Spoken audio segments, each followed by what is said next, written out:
Yaha! Welcome, welcome, welcome. Thank you so much for stopping by. Welcome, welcome. Do you recognize where we are right now? This place might be familiar to you. I don't know if you remember.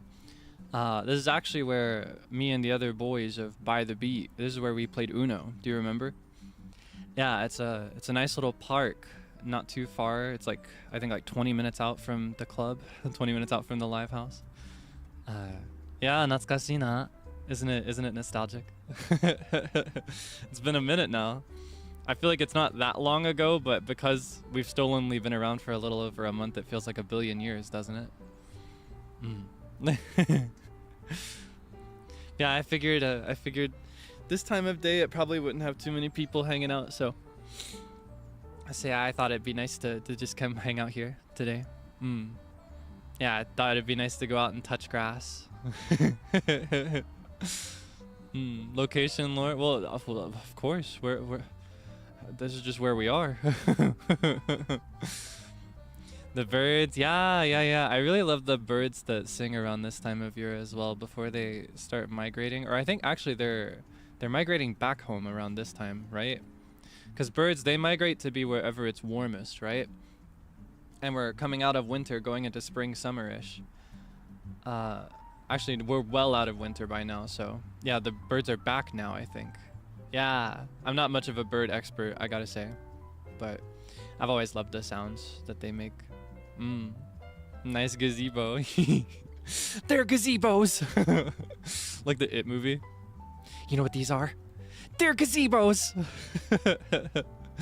T, today I love T question mark by itself because it almost makes it sound like I'm gonna give you information. Like what's the tea? But the tea of the day is actually some Darjeeling tea. I still have some left from the box that Savil gave me. I had like 2 or 3 left. I'm saving the last one. I'm gonna keep that one forever, but I think I'm actually down to the last one that I'm willing to use. But yeah, I'm having Darjeeling tea today. I thought I was out of the ones that I could use, but I had 1 or 2 left in the end. I didn't realize. I'm not spilling the tea, unfortunately, or I guess fortunately. I hate to waste. I'd hate to waste. But yeah, Darjeeling tea is it's kind of a, I think it's particularly bitter, but I really like it. It's a flavor of bitter that I really like. I like it a lot.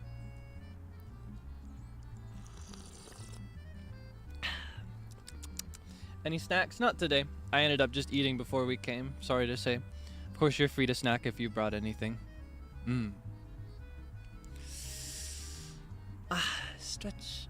Okay, so. Okay, right away. I'm gonna make a gentle request. Let's put the crotch jokes to rest, please. It's funny. Lived it, loved it. I think we should move on and fast, personally. I hope that's okay.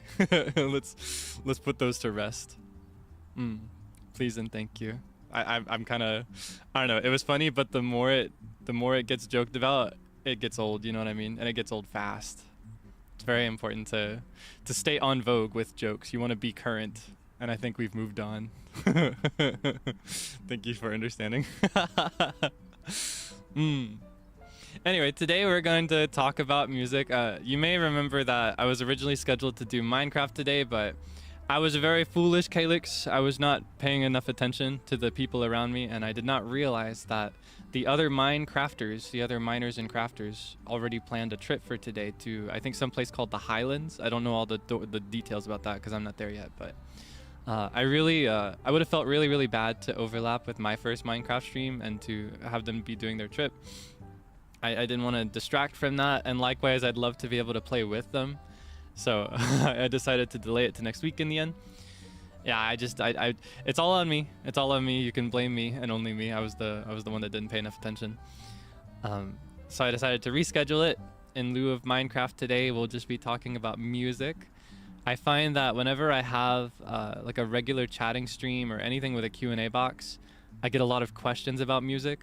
And whenever I start answering a question about music, I end up saying way too much, like more than I'm supposed to for a stream that's not about music.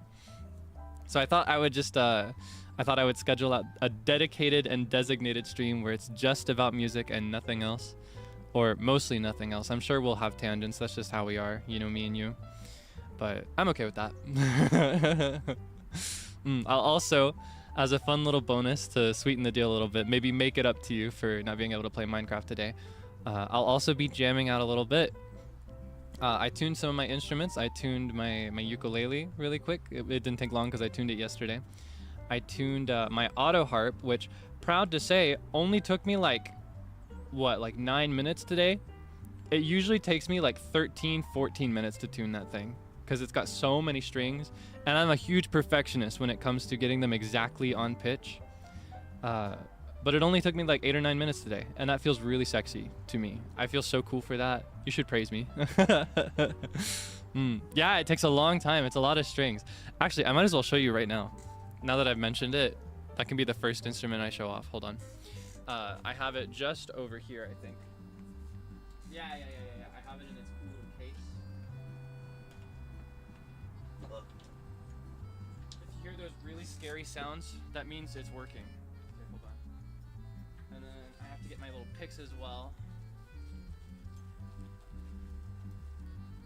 Okay, I found 2 of them. Just a moment, I'm looking for it. Okay, and then one more. I need one more pick. Where is it? Aha! Mitsuketa! Okay. Sorry for the delay. Hype moments and aura. Is that what this is? Is this hype moments and aura?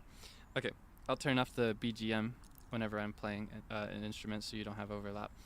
But, oh wait, I should also have, here, hold on.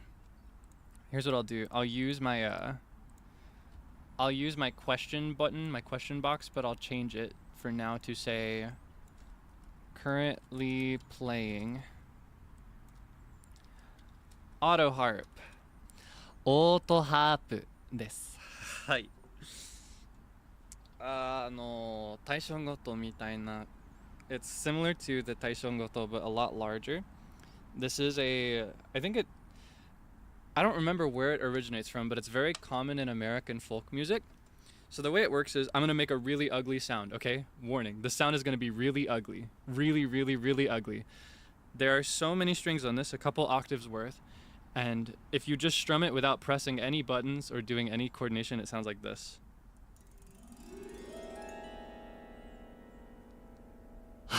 Kawaii desho? It's kind of scary. Originally German. I figured it originated somewhere in Europe. However, it has a host of buttons. In my case, the one that I have has 3 rows of buttons. Each row has 1, 2, 3, 4, 5, 6, 7, 7 chords. So that's what, 7, 14, 21. I have 21 chords to choose from. Here's the way it works. When I strum straight down without pressing anything, it just plays every single string naturally, right? But if I press a button, that will put down a foam mute that blocks every string that is not in the chord that I'm trying to play. For example, if I play E flat major, it starts to sound prettier, right?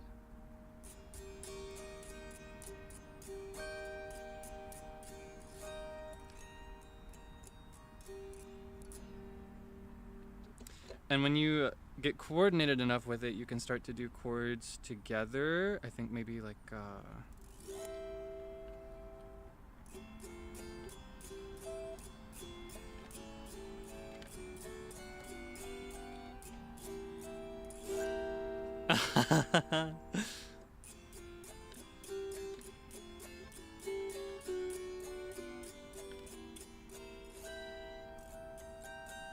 I gotta press down harder.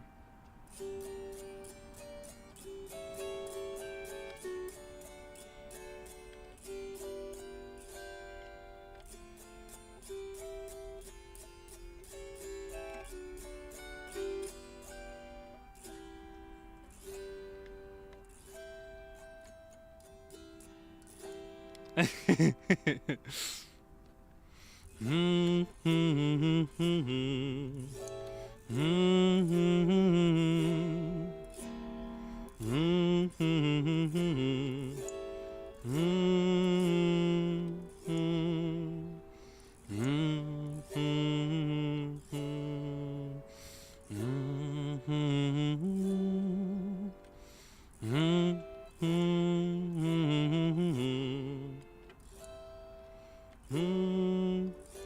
Hmm.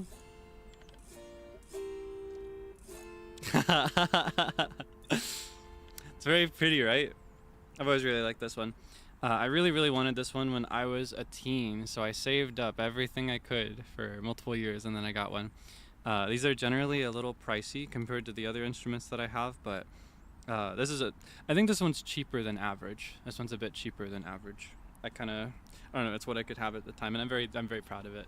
It's very dear to me. I like it very much. Is the auto harp as big as a guitar? It's hard to compare it, because here's the thing with the guitar. The guitar has a really large bass and then a really long and skinny neck on top of it. So it's not as tall as a guitar to be for sure, right?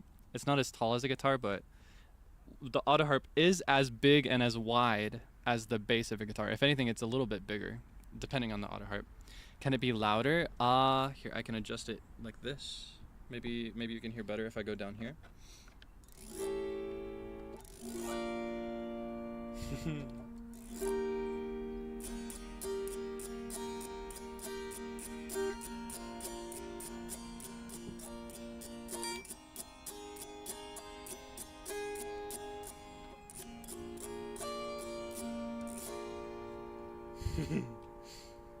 I'm not as practiced with this, so do you strum it with the finger or pick? So I can't show these to you, but it's really cool.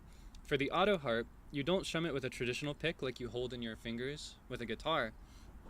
With the auto harp, what you do is you have 3 special picks that cling to your fingers. So right now, it almost looks like I have acrylic nails on, kind of.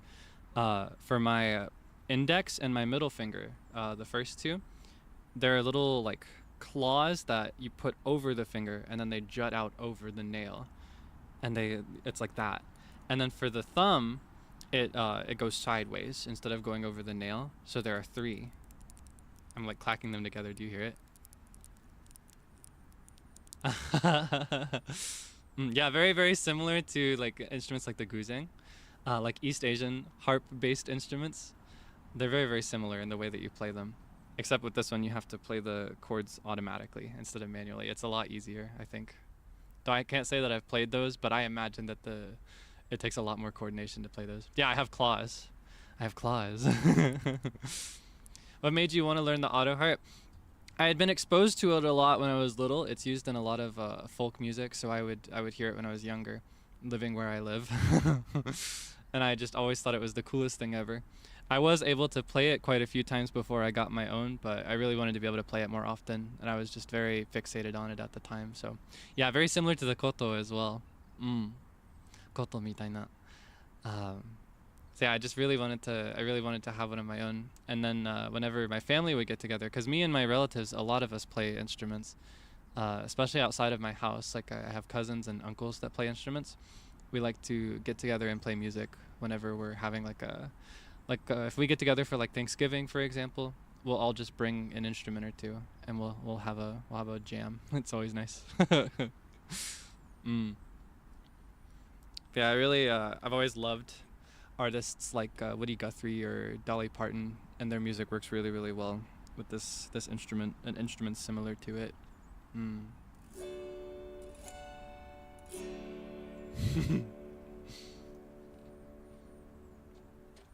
楽しいな.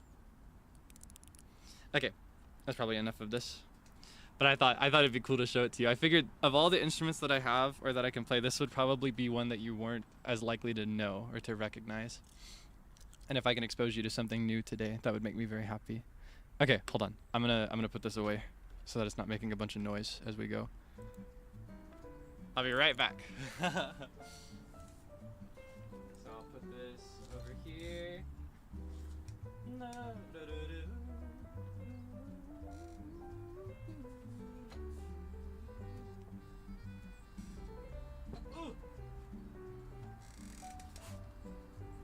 Also, disclaimer. I did not get clearance to sing any songs in particular today. I'm sure you've probably been around for long enough that you know how that works or what that means, but if I get to singing something, I should probably cut it off after a phrase or 2, so I can't sing any songs from beginning to end for you today. Well, You okay? No, it's just kind of heavy. It's a really heavy instrument. It's not like super heavy for me, but you know, it's a little heavier than I'm used to when it comes to holding an instrument in my hands. But I really, really like that one. Oh yeah, I meant to open a Q&A box so you could ask, let's see, what's on your mind? Music, craft. 2 words, mind, craft. I'll go ahead and show you another one. This one, I'll go ahead and show you immediately because I played it during the intro on Impulse. It was kind of scuffy because I didn't know what I was going to play until I started playing it, and it took me a while to figure out. I say it took me a while. It took me a few seconds to figure out what key I was playing in. But I want to show you the melodica as well. It's a really, really cute one. So for the melodica, it's a little weird. Okay, hold on. Oh, actually, idea. Give me 1 second. I wonder.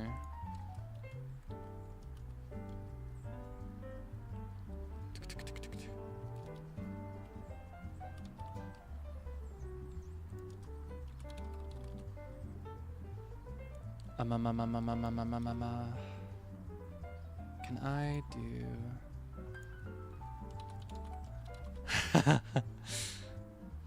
Okay. Anyway, so for the melodica, this one's really, really cute. It looks kind of like a keyboard or like a piano, similar in appearance to a piano and function as well because you press down keys to play. What makes it a little different is that rather than pressing down the key to play the note, pressing down the key basically decides what the note will be, but it doesn't play the note. To play it, you have to blow into it. You can actually hear it in the BGM right now. Yana-sama, the person that I commissioned for this, he used one in the track. Do you hear it?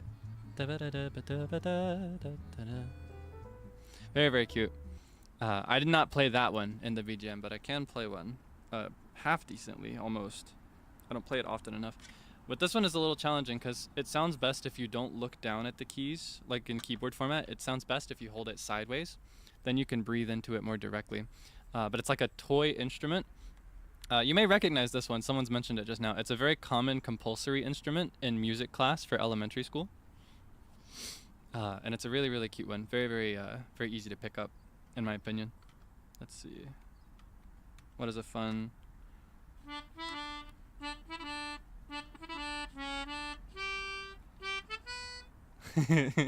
You recognize that?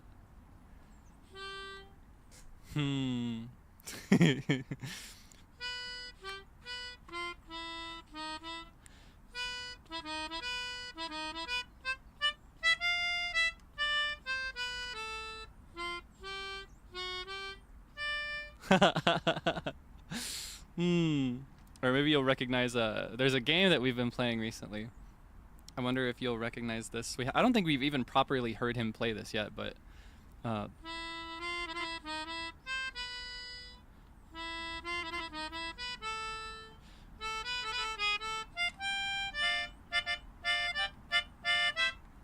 do you recognize that? It's really cute, right? I've always loved the sound.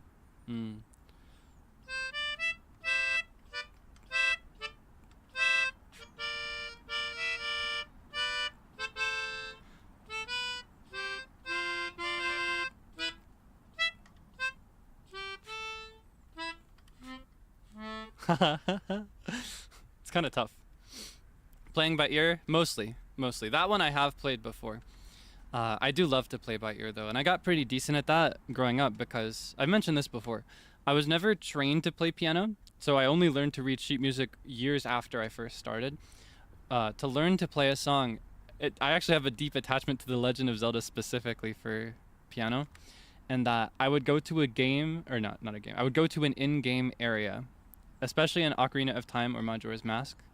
I'd boot up my console and I'd physically go to that area, and then I would let the BGM loop, and as it looped I would just sit and figure it out by ear on the piano as it played until I was able to follow along more or less. Of course that's nowhere near playing the entire thing like left and right hand, and it's nowhere near being able to pick up a piece of sheet music and read it, but yeah, that's how I learned. So I'm decent at just picking things up with my ear rather than reading them. but not good enough. Like it's really hard to do in real time. For example, maybe I could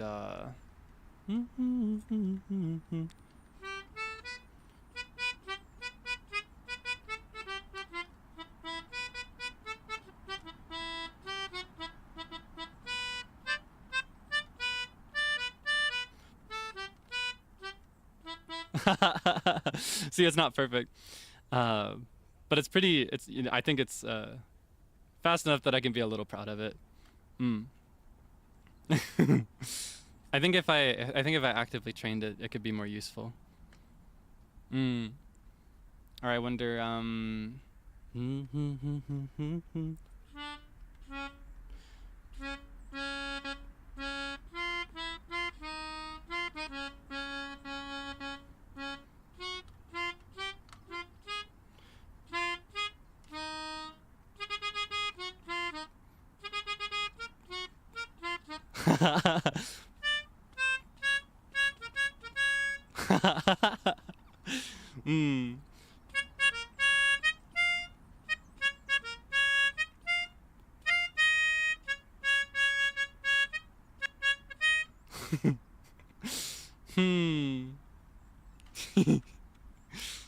It's really fun. It's always been fun to just pull out and play something. This is one I like to bring on trips with me. Like if I go to visit friends or something like that, it's a fun one to just pull out.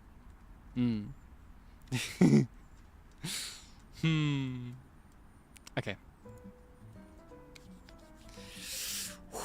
Take me to Ohio, Ohio, just like a little light. Just had this silly thought, you're supposed to be a bouncer, you just be at the door with the melodica. Nah, I wouldn't play this when I'm on the clock. I feel like it's too welcoming. I gotta be at least a little spooky. I gotta fold my arms, be like, ID please. Gen Alpha, yeah. Just like I'm Casanat, I'm spinning around your cat. Oh yeah. Too welcoming? Yeah, I can't be too friendly. I gotta be at least a little spooky. What instrument would be spooky? Here, I'll show you another one.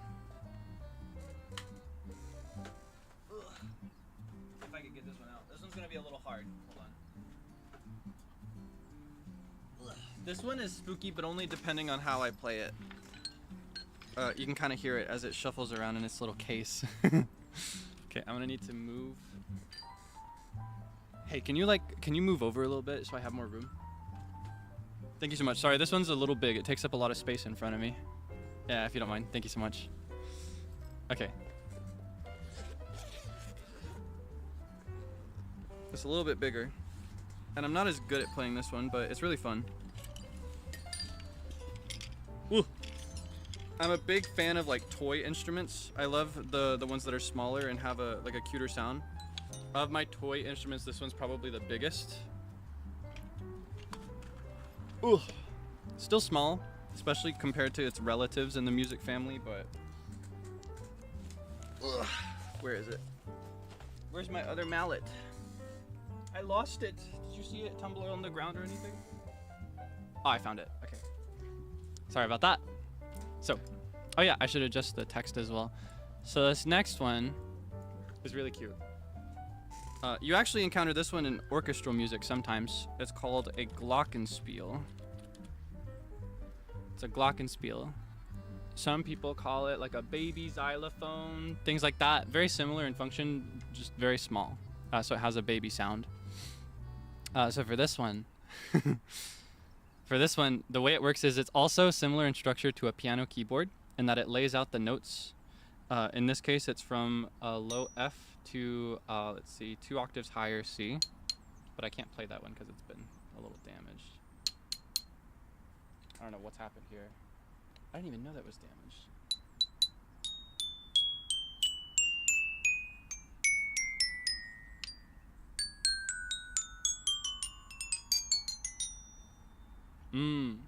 So yeah, this one's not particularly scary, I think, but it could be spooky if you played something that was spooky, but I don't know what would be spooky. Maybe like Wait, how does it go?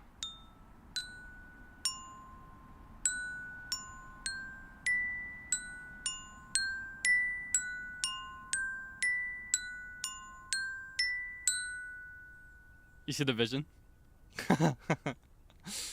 Mmm. Yeah, it's a really cute one.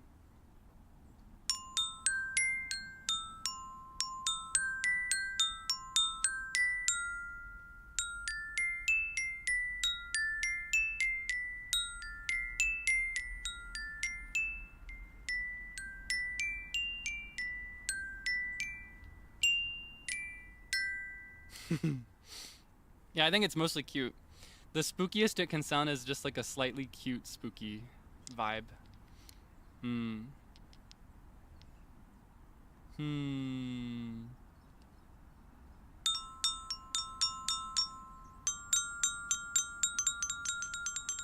When did you acquire this one? This one was a gift that I got for Christmas one year. Precious gift that I got for Christmas. I never particularly voiced interest in it, but I've had a lot of fun with it since I got it. I've tried to put it to good use. It's always really fun to pull out as well. Honestly, all of these instruments that I'm showing off today, most of them are, if not all of them, are just for fun. I just enjoy playing around with them. I'm not like I don't know, I'm not a particularly skilled musician with most of these. There are many people out there that know much better, but it is very, very fun, and I think that's enough for me. Yeah, just fun to mess with. As far as size, this one is God, it's so tough to describe these. You know, like a binder that you put papers and stuff in? It's about the general size and height of 2 binders on top of each other. That's how big and wide this one is, almost. Yeah, it's kind of like a. This one makes me think of toy games, like Animal Crossing vibes. You know, very toy forest. Nothing's actually real. It's all made of rubber and foam or whatever. That's the vibe I get from this one. Very.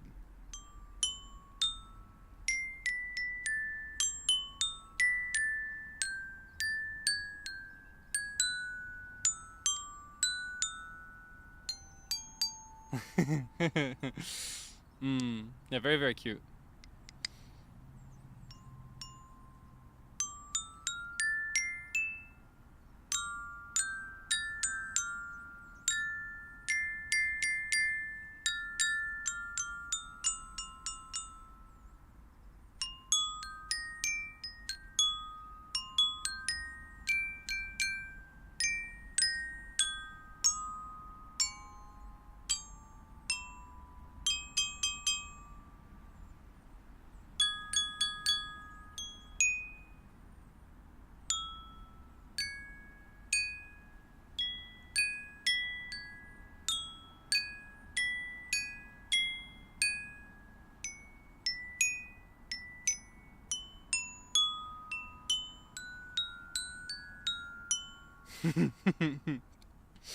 Yeah, kind of aquarium, right? It feels like a little aquatic, a little like almost ethereal if you play it right. Makes me think of like lullabies as well. I think of like a tiny cartoon character with a little snot bubble. You know what I mean?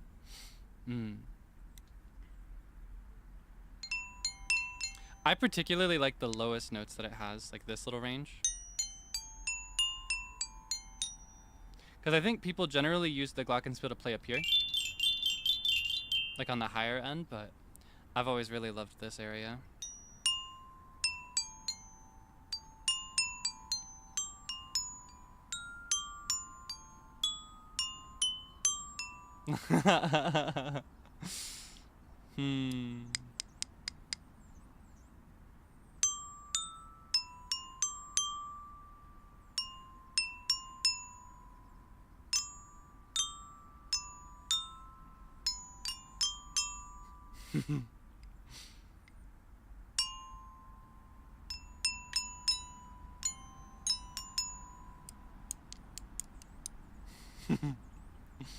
Feel like falling asleep? Ah, you're gonna fall asleep.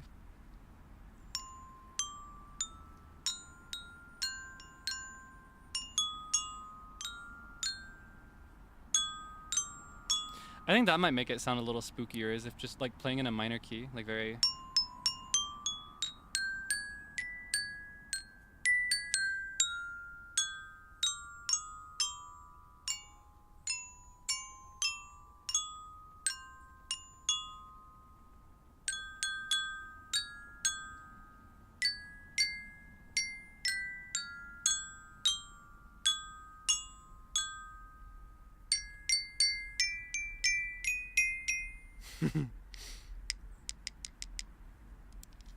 Okay. That's probably enough of the glockenspiel. It's a fun one though, right? 楽しいんでしょ?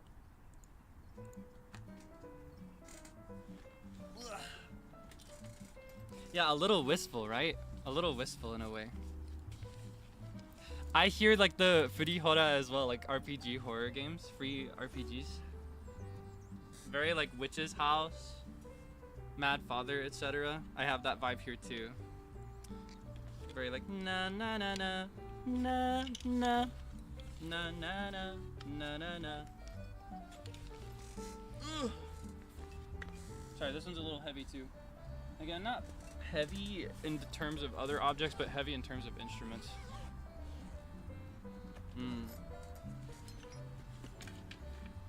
I wonder as well about whether you've heard of the next one I want to show you. And then I'll take a short break, and then I'll jam again later. I want to show you one more for now. Where is it? See this big box of instruments next to us? Yeah, it's full of them, and it's kind of hard to keep up. Aha! Mitsuketa. But where's the mouthpiece? Oh my goodness. Kaelix, you are a mess. You know that? Where'd I put it? Just a minute. Okay.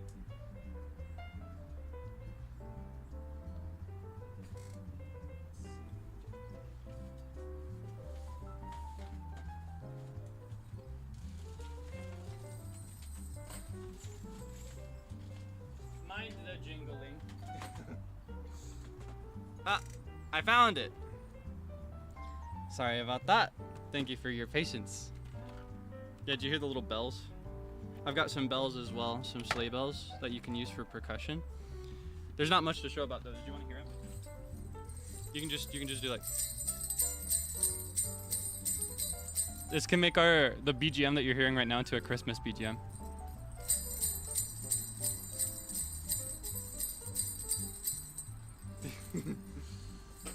Okay. Wow.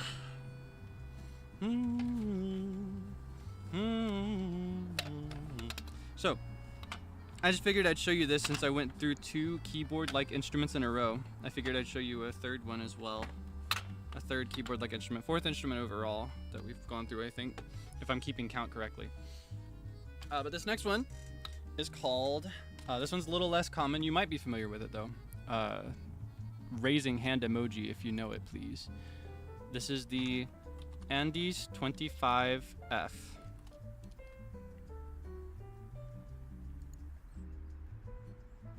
Excuse me. Okay, this is the Andes 25F.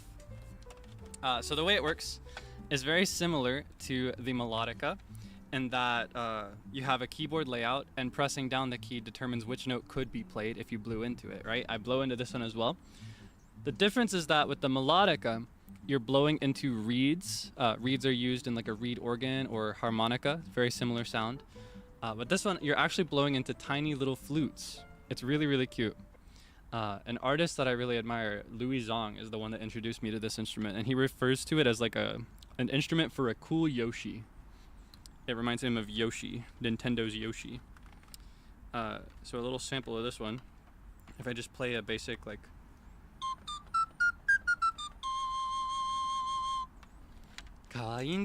Very cute, right?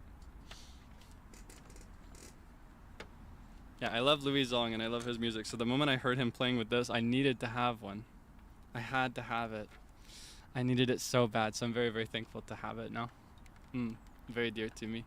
I play with this one a lot. This is another one that I like to bring on trips. It's similar to the melodica. It's one that you typically are best off playing sideways like without being able to see the keys. So trying to play by muscle memory is a little challenging for me, but I do my best. Let's see. Wonder what is something you might recognize.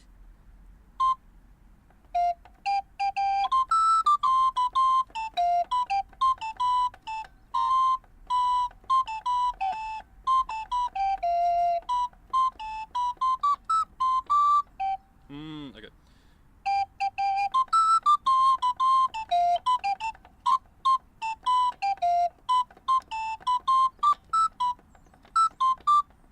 God, I would love to be able to just play that. It's a really, really cute one, but I can never remember it.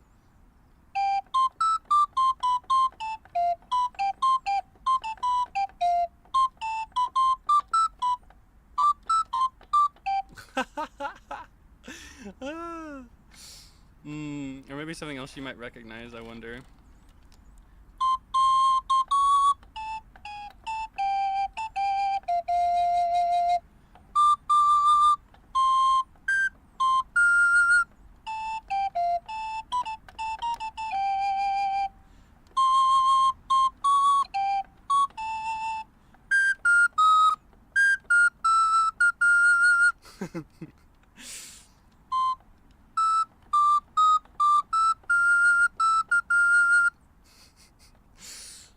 The pain here is that I have to figure these out in real time, and that's a little tough.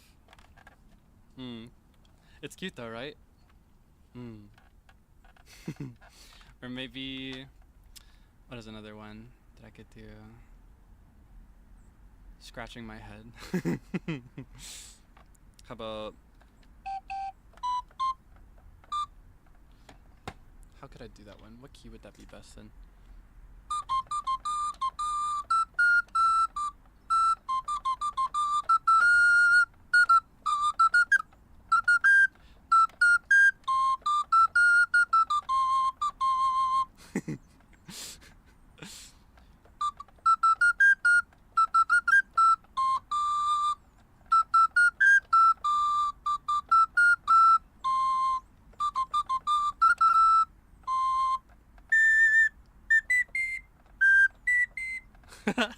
It's like a little bird. Doesn't it sound like a little bird?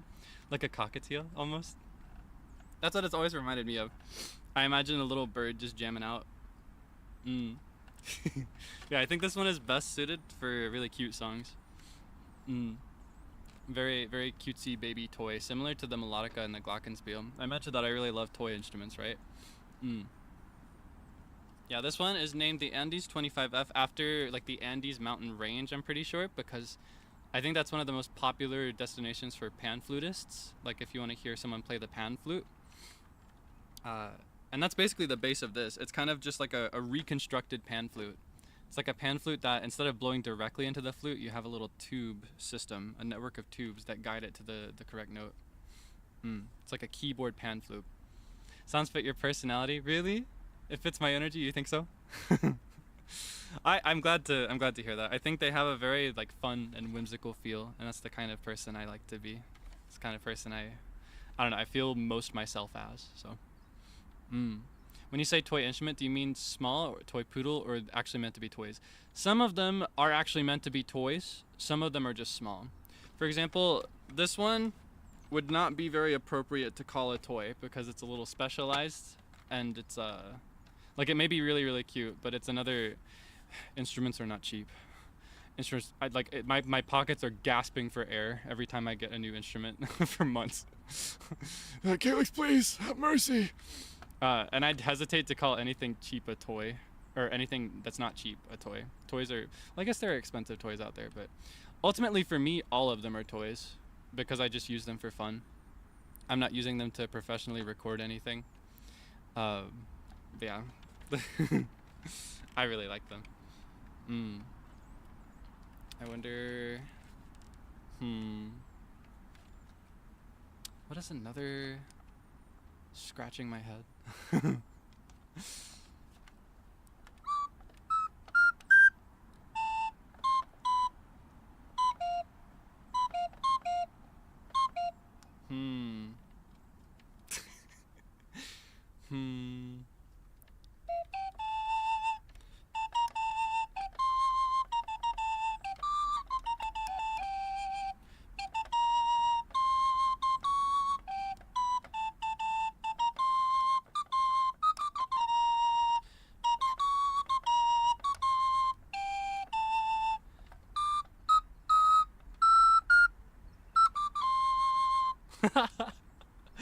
Oh my goodness. Or I wonder. I probably should have thought more about what I'd play on these. Probably should have considered something. At this point, I'm just noodling around. But this is a really fun one to do. Like, what is this scale called? It's when if you're doing like C major, instead of playing the B natural, you'd shift it to a B flat, A sharp, like.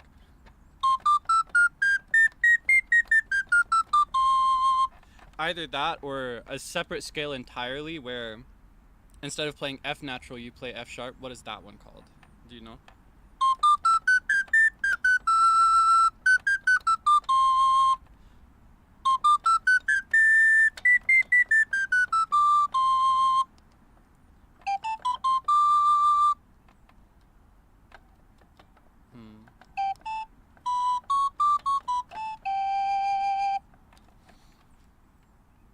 Oh, I think it might be Mixolydian, actually. I can't remember for sure, though. This is where my theory fails me. It's been too long. I forgore it all. Do not know alt scales. Me neither. Me neither. I forgot them all. Highest notes on this one? Highest and lowest. Here's the fun part. The 25F, right? The 25F in the name. Andy's 25F. It's called 25F because there are 25 notes and it starts and ends on F. Both the highest and lowest note are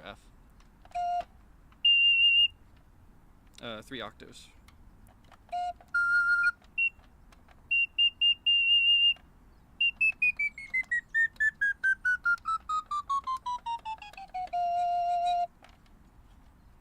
Yeah, really high. I try not to play that high because I actually find that range, the uppermost range of this instrument, kind of overwhelming. Yeah, my dog looks around confused, like very like dog whistle high. Yeah, it is kind of like a whistling bird, right? That's where it really starts to sound like a bird, though. What is the one? There's this one TikTok chain that I get sometimes. What is the song they're singing? Na-da-da.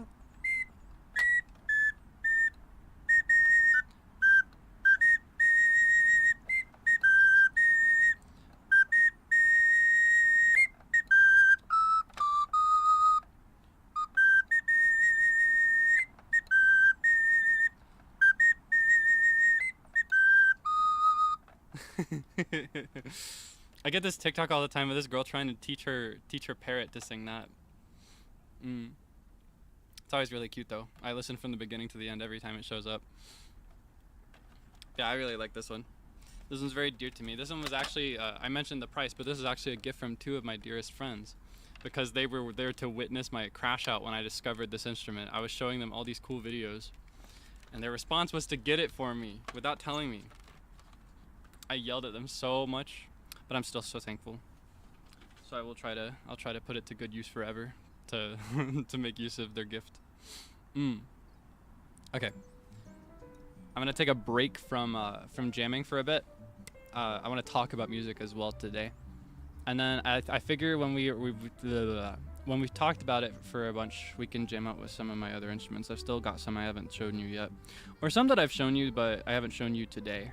And I figured today's a good day to do it, even if I've done it before.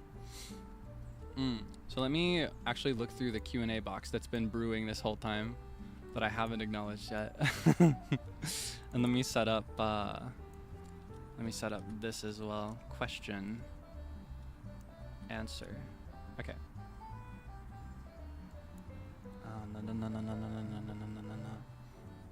Okay. So if you'd like to ask a question if you haven't already, or even if you have already, you can ask multiple. Just please don't send the same one multiple times. If you would like to ask a question, what you'll do is you'll refer to that little bubble at the top of the chat box. It says, "What's on your mind?" La-di-da. You click ask something, you type your answer, and then you press send, just like it's a normal chat, but slightly different. And then it will send it to this little congregated box where it will never be buried by all the other things people have to say. And that way I won't lose it. Naturally, I will not get through all of these questions. There are so many that I will not answer, but I'll try to get through the ones that are the most interesting, or the ones that catch my eye at least.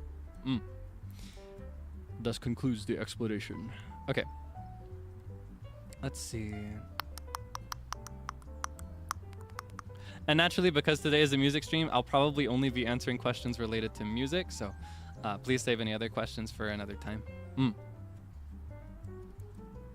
Ask like 4 already. That's okay. That's okay. You can ask as many as you like, as long as they're different questions. All right. Just don't send the same one multiple times, because that constitutes spam, and that will result in a channel ban, I'm afraid. Okay, we'll start with this one. I can talk about my experience with this a little bit, because this is where I'm slightly less experienced. So this is where I can be real with you. Did you take band by any chance? I assume you mean like concert band in school. I did 2 years of it in middle school. Excuse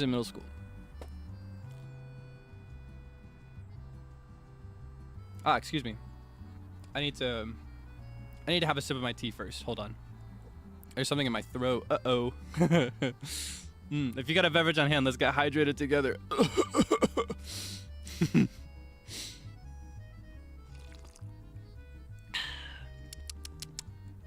Oh, it's the perfect temperature too. I'm actually gonna have a few sips.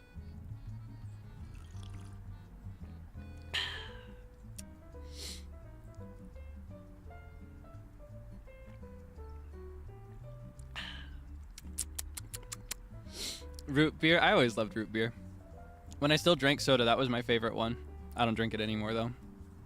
Soda makes me feel bad now, but I love it for other people. You should have all the root beer you want. Okay. Anyway, as for my experience with band, I did it in middle school for 2 years, and then I moved to another middle school, and they were like, Kaelix, I'm afraid our system will not allow you to do both band and choir. It was kind of, so it's like, my path was, I was at one school first, I was at one middle school, and I only did band at that point. And then I moved to another middle school, and they were like, oh, you're doing band, you should also do choir. Would you try choir? The choir director like spoke with me before I started that year. And I came in the middle of the year as well, I think. So she was like, Kaelix, won't you try? And I was like, okay. So then I did band and choir for the rest of that year, and I really loved them. And I especially loved choir, but I loved them both. Then when I moved schools the next year, they were like, you have to pick one or the other. And I was like, you can't make me choose between these. And I was very dramatic. I was like, if I can't have both, then I'll have neither. And I picked to do Spanish early instead. And then my choir director from the previous school, mind you, this is like school number 2 of 3. At least in this specific story. There were actually more outside of those. But at school number 2, my former classmates told her that I wasn't in choir anymore.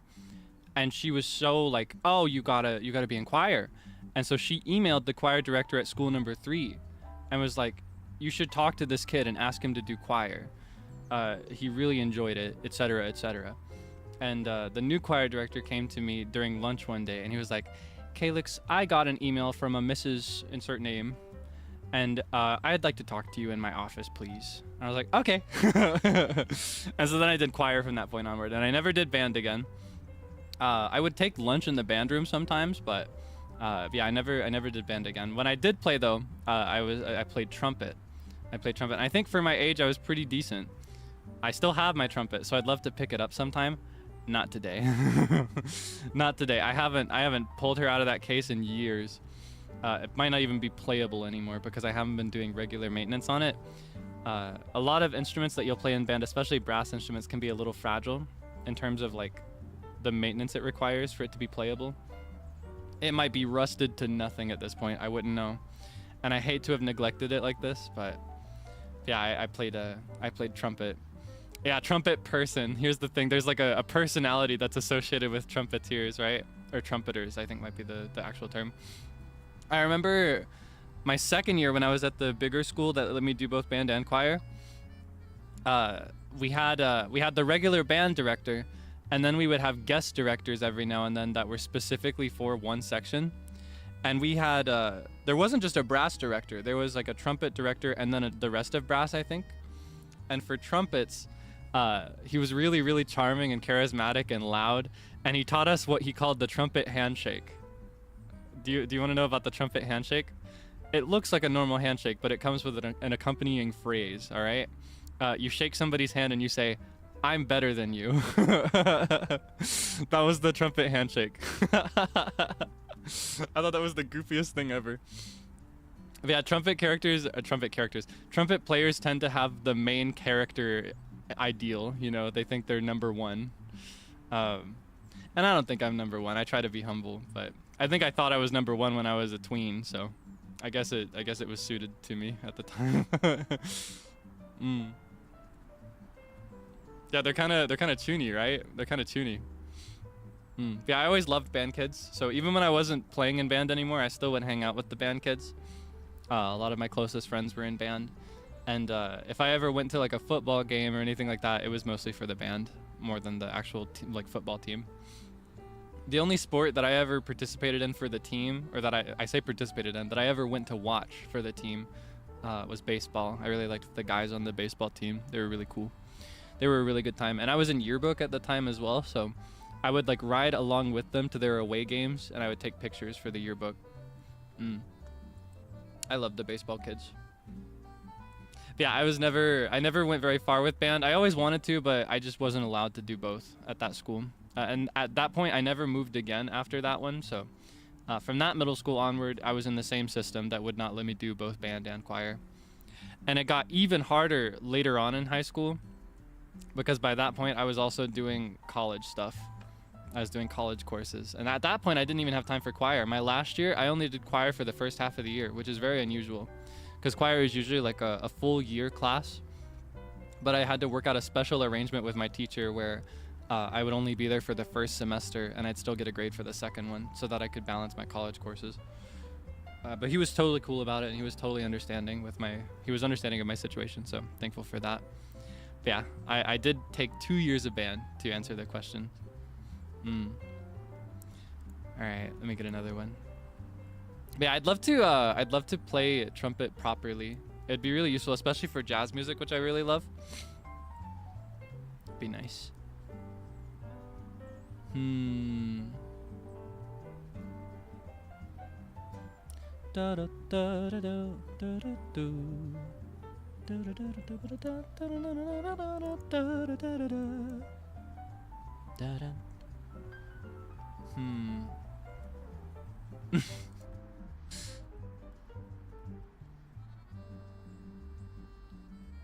Oh, there are so many good questions.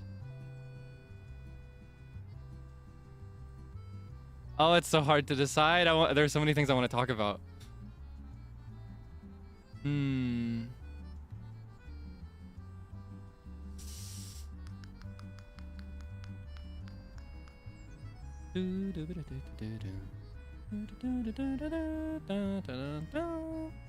Ooh, okay, here. We can find this one out together, because I don't know off the top of my head. Pivot from, oh wait, that's not right. Where is it? Pivot from instrumental stuff to vocal stuff, right? What is your highest and lowest note vocally? So my overall vocal range, right? The range that I'm about to give you might not be accurate, because I'm not warmed up. I'm also not in my best shape vocally today, but we'll find an answer right now. We'll do it together. So to determine your vocal range, it is exactly as the question asks. It's your highest and lowest comfortable note. So if I pull out a piano, hold on. In fact, I'll give you the full. Again, I might be able to go a little higher sometimes or a little lower sometimes. Maybe it'll be better than usual. I don't know. So basically, we'll start out at C4.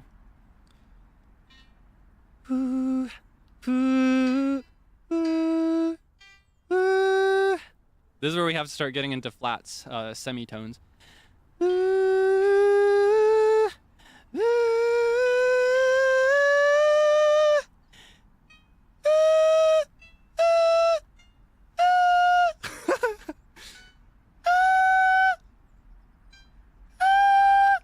Okay, I do not think it's gonna go higher than G5. I think G5 is my highest, but we'll try. Nope, G5. That's my highest, at least for now. I've been doing exercises to try to raise my range though. In the past, the highest I could go was like D5 maybe. But I can go several notes higher now, which feels pretty cool. And then for lowest, we'll start, let's say C3. Ha. Ha. Ha. Ha. Ha. Okay, we'll say G sharp 2. Ha. Yeah, no. For today. With my low range, if I warm up, I can sometimes go a couple semitones lower. For example, I warmed up like crazy before the April Fool's stream because I didn't think I'd be able to hit the lowest notes in that aria. Yeah, not quite a bass anymore. I used to be able to go significantly lower than this. I used to be able to go at least D2. But I can't sing that low anymore. Over the last like 4-ish, 3-ish, I don't even know how many years now. Since like, I don't know, just for a few years now, I've been trying to raise my range. So I've been really focused on my belt and my falsetto. I didn't even have a falsetto at all until like 5 or 6 years ago. And because I've been single-mindedly focused on that without maintaining my lower range at all, I've kind of shifted. I'm not the same I used to be. I used to be a bass 2. Believe it or not, I used to be a bass 2, but now I'm kind of like a fake bass 1, fake tenor 2. I'm in between because I'm not high enough to be a tenor, but I'm not low enough to be a bass. But I'm at peace because I don't really do chorus music anymore. I don't do choral stuff, so I don't really need to be within a certain range. Yeah, fake. It's like I'm a fake tenor, fake bass. I'm not quite either. Yeah, I was a bass 2 before. I'm stuck in limbo. I'm stuck in the abyss. Yeah, for today, the range that I'll give you for today is G sharp 2 up through, what was it, G5? Or was it G4? G5.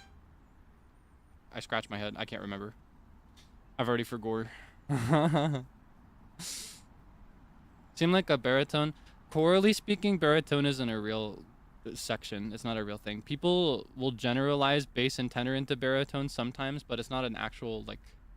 Well, technically, all of this stuff is made up. For example, like an alto can still sing high, and a soprano should still be trained to sing low. And dividing yourself into things like that can be really limiting. But yeah, just for separating anybody, it's only useful in chorus. G5. Ah, thank you for remembering. Yeah, that's my range today. It might look a little different another day. Might be a little higher, might be a little lower. But generally, it'll be within a few notes of those two. Maybe if I warm up, it'll be better. I shrug. I'm happy with it, though. More than expanding my range, I just really want to have strength in certain areas. That's how I feel. I really want to, like, strengthen what I already have more these days.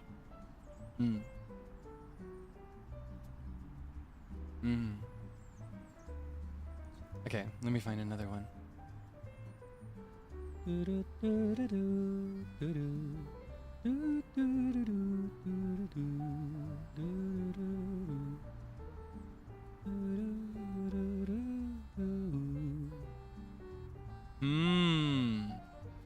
Here's a fun one. You know, I love to talk about my boys. Oh, where is it?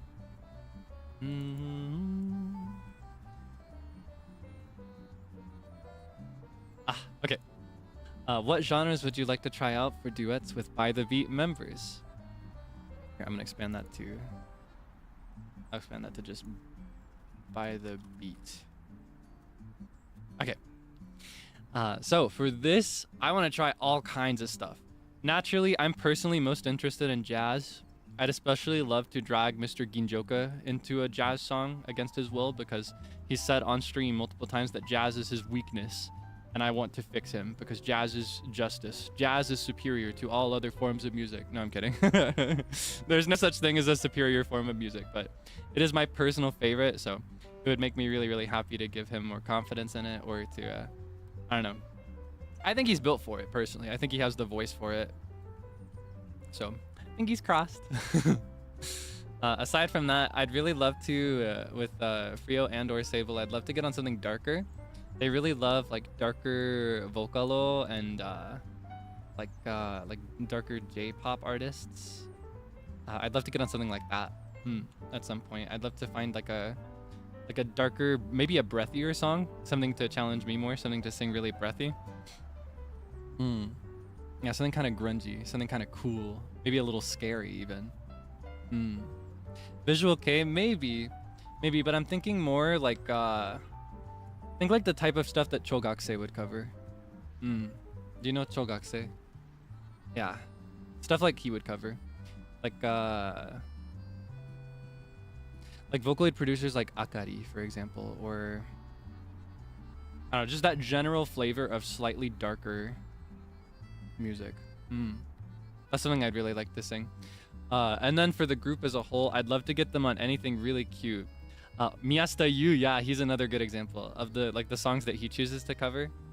That very like breathy and dark and kind of spooky vibe. Yeah, Miyu Yu as well. Anything in that area. Yeah, and then for the rest of the group, just in general, or even all four of them, I'd love to get them on a very cutesy like J-pop idolish song. Everybody has a slightly different image of what an idol looks like in the group. For example, namely Frio, he's really he's drawn to the K-pop visual of what an idol is when it comes to like idols that we all like. So I'd love to bring them into something that is very anime idol, very anisong idol. That'd be really nice. Fingers crossed. Well, we'll have to see. Time will tell, right? Let's see. Here's one I can talk about a bunch. What genre? I'm gonna change it to genres. What genres of music do you like? I've said things about.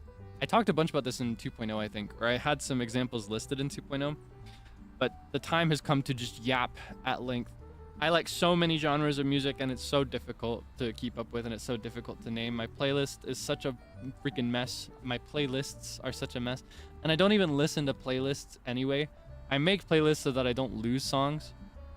But when I listen, I don't listen to the playlist itself. I listen to one singular song on the playlist.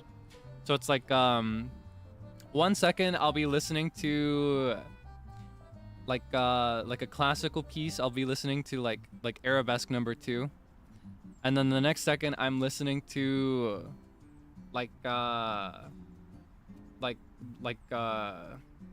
really cutesy idolish song, like what's it called? I was hooked on that one not too long ago.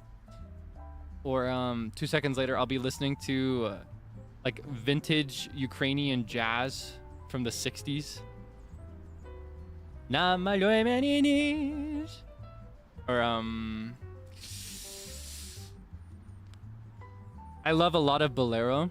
I listen to a lot of bolero and like Latin jazz. I really like that. I love Natalia Forcade. I love it's so hard to pick like a talking point because there are just so many. I love my brain is short-circuiting. I love a lot of Sentimilimental is my favorite artist. I could talk about him a lot. It actually makes me really happy. I've seen people using my general tag and I think so far my new Egosa tag to show me that they went to a concert of his. He's on tour right now in Asia, and he's doing a lot of cool music there. So I'd really love to travel and to see him on like a live tour sometime. I love Sentimili so much. I love him so much. I think that nobody makes music like Sentimilimental. I particularly love the way he arranges instrumentals. Because I like J-rock in general, and I like J-rock influenced J-pop. And I love the way that he kind of mixes that with instruments you're not as used to seeing in J-rock or J-rock influenced J-pop. Like, he uses some orchestral instruments a lot of the time. He'll have like it'll be, by all counts, like a J-rock song, but it will also have bowed instruments like strings or glockenspiel, or he'll throw in a harp or something like that. Like, he's very cool. He's very cool for that. I really adore his music. Love his work in Given. Yes, the music he makes for Given is so good. Did you see that he recently released an album of cover songs for the songs he wrote for Given, including the most recent stuff? It was really good. Yeah, I really love his music, and I love his work in general. I'd die if I could see him live someday. I've never been to a proper concert ever in my entire life, but I figure I could have the maiden voyage be enjoyable if it was for an artist like him. K-band Lucy. I'm writing it down. I need more people that make music like him. Okay, I've made a note. I will investigate after the stream. Love Fuyu no Hanashi. That one's a banger. That one's a classic, right? Mada token ga anakota mikage no na na na na ina omae wa naite ikiteru. That's a banger. That's the one most people know, I think, of his work, because it was the one that got really popular because of Given. I think my favorite is probably... It's either... For the longest time, it was Hoshi no Aida. But these days, I'm really obsessed with Super Ultra I Love You. I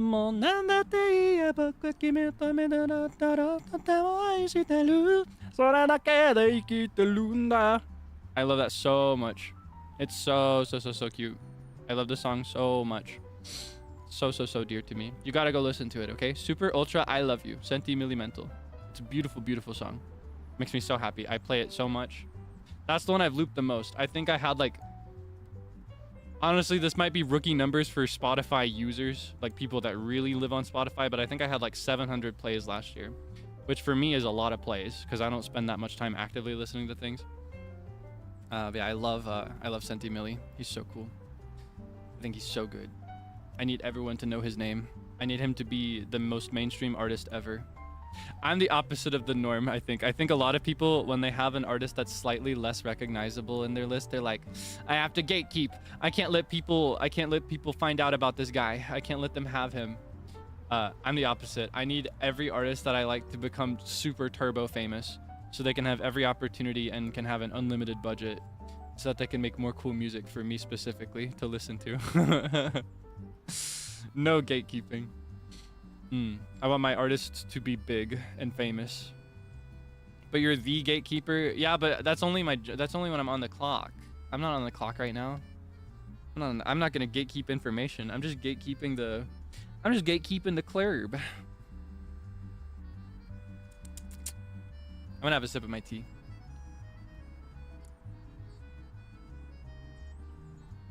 You know, burnout syndromes? Yeah. Similar, like J-rock influenced, right?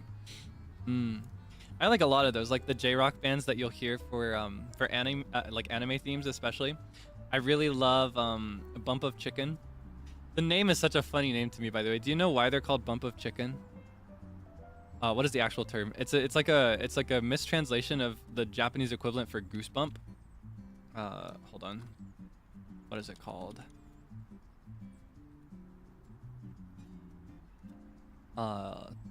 Is it Torihada Gatatsu? Is that what the word is?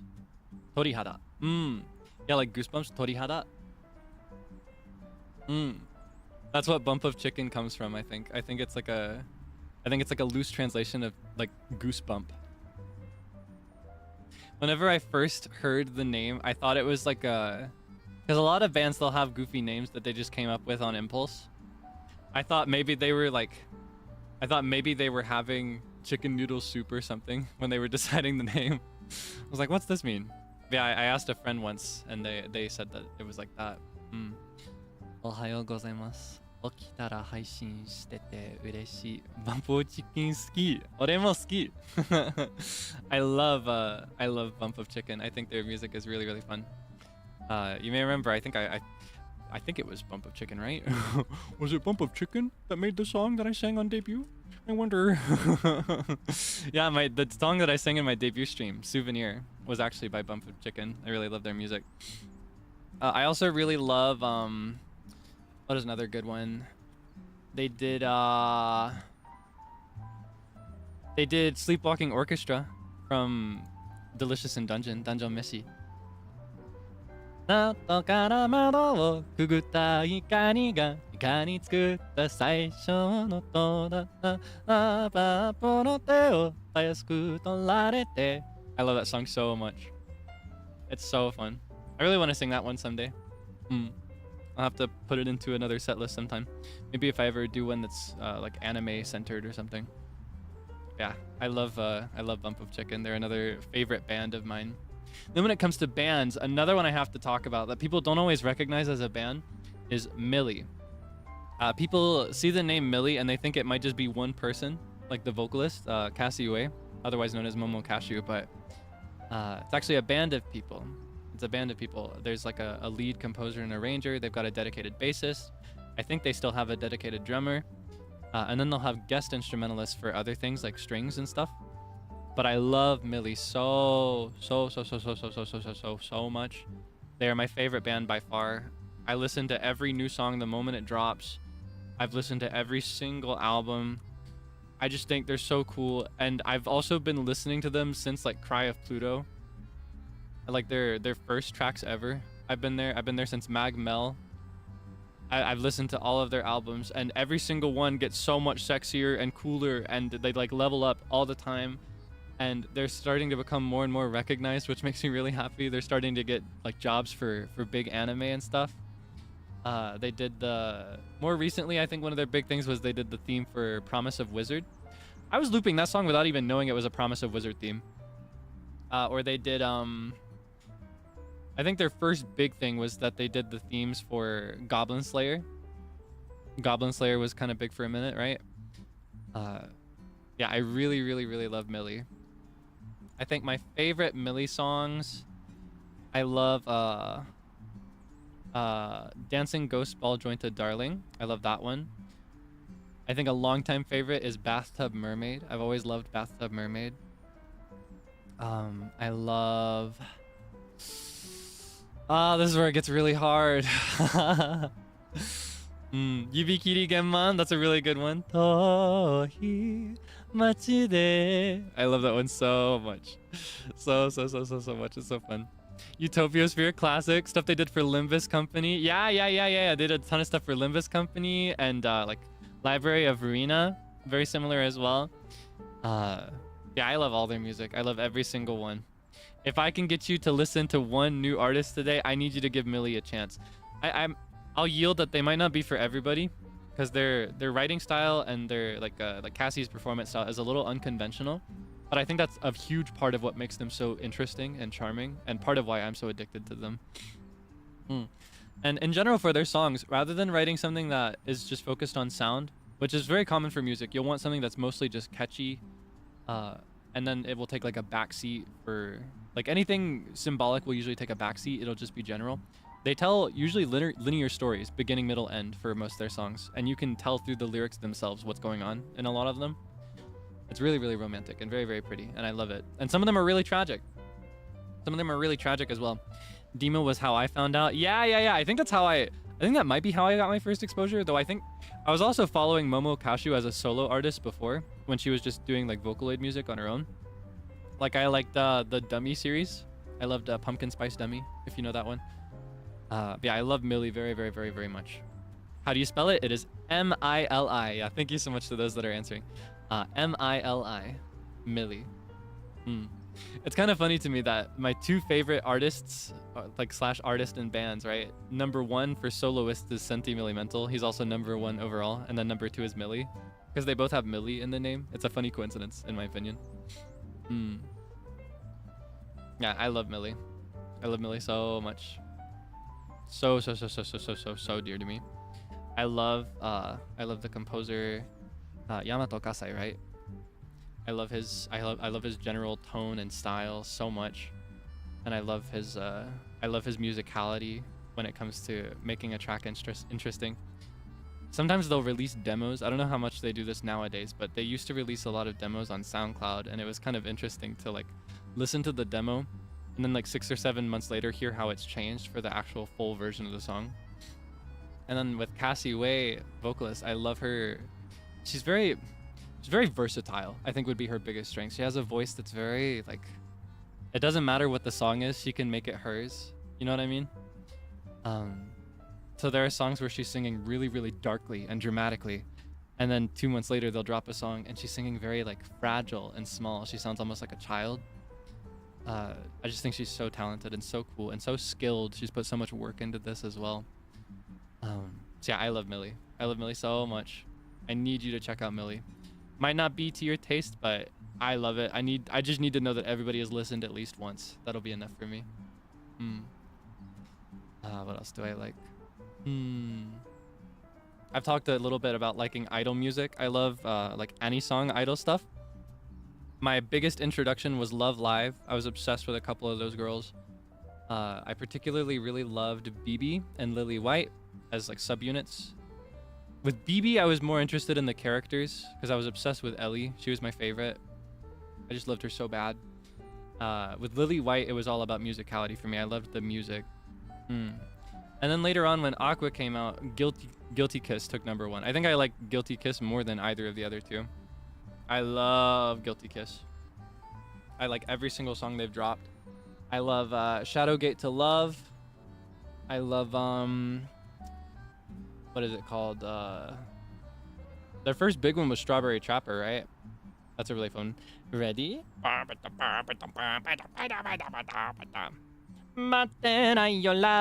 I love that song so much. It's so fun. Target. Yeah, I love Guilty Kiss. You're ever curious about like slightly rock adjacent? I guess rock inspired would be the best word for something like this.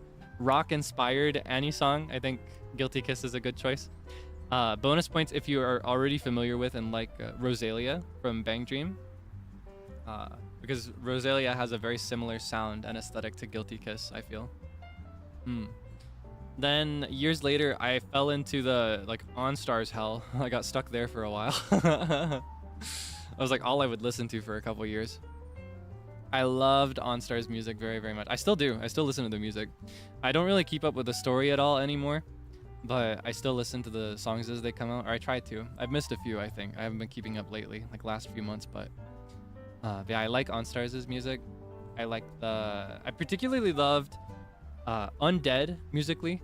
They always drop my favorites. I love, honestly, all their songs, but I especially loved Honey Milk to Taste, I think is what it's called. I love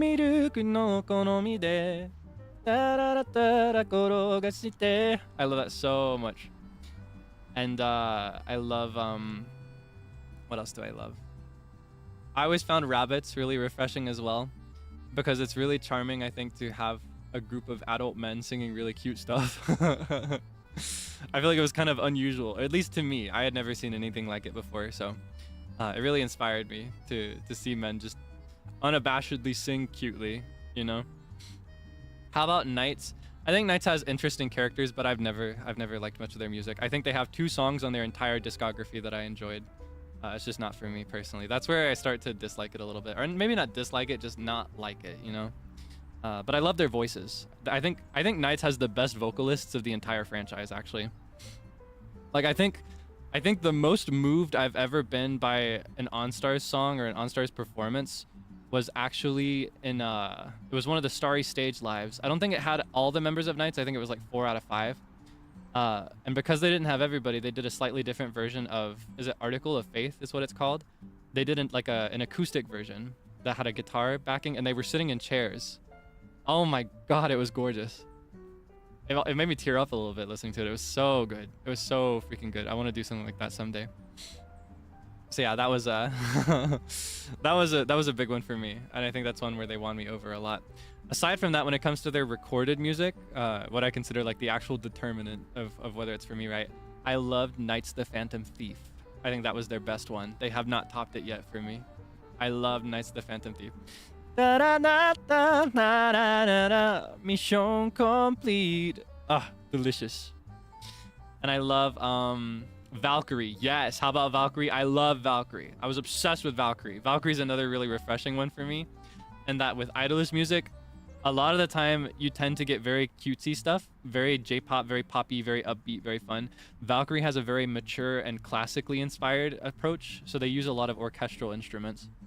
And I always really, really loved that. I loved Sajo no Rokaku. I loved Seishonen Yugi was really fun. I especially love X Valkyrie. I love them as a trio when it comes to music. Of course, lore-wise, they're best as a duo. I'm sure you'll agree.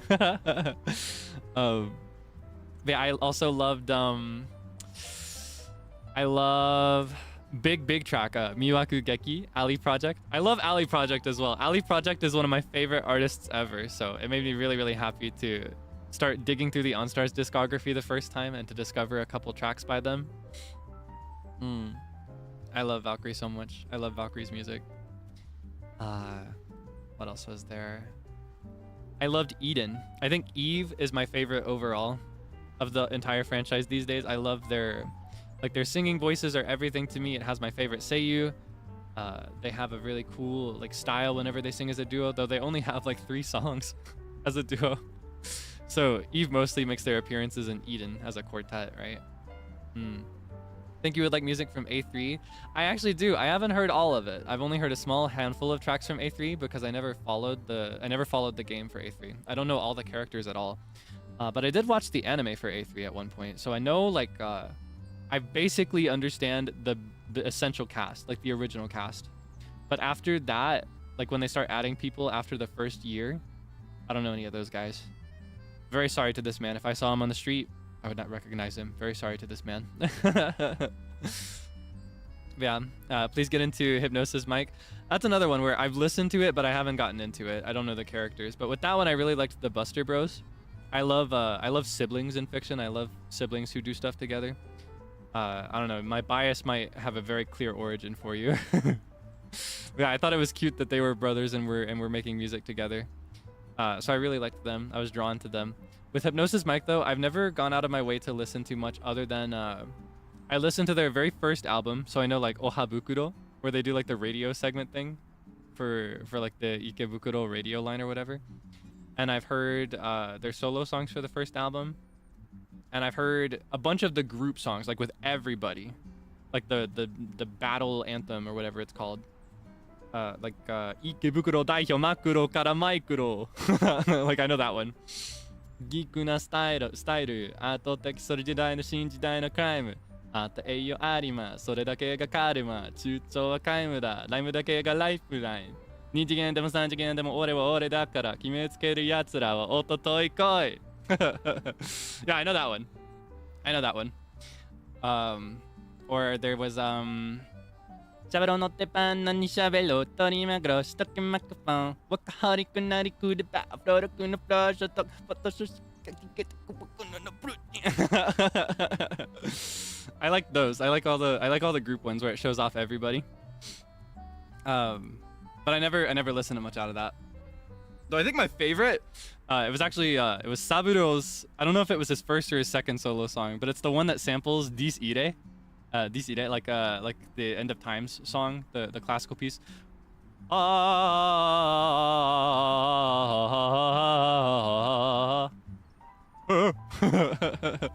really thought that was cool. Like sampling a song like that for like a rap track. I thought that was really, really cool. Because, you know, I like classical music, and I just thought it was really interesting to hear that song used in that way. So I was drawn to that. Second, I see. Yeah, I remember the other one was, the other one, it was good, but it wasn't really for me because I was looking for rap when I was listening to that discography, but it was a very vocal song. But it was still a banger, I think. Yeah, I guess he samples classical music in general. I don't remember all the characters' personalities, but my understanding with him is that he's very like intelligent for his age, right? Because he's one of the younger characters, but he's very smart. Based on the verses he has in the anthem song, though, that's what I know. I never got into the lore. I never read anything about any of the characters. I never got into any of that. I just know what they introduced themselves with in the songs. Yeah, I'd like to get into the rest. I feel like I would like what is it called? The group with the guy who's always like this. What is that group called again? I can't remember, but I feel like I'd like them. Like the very almost like tacky salesman's vibe. Yeah, the Osaka one. The one that represents Doitsui Tare Honpo.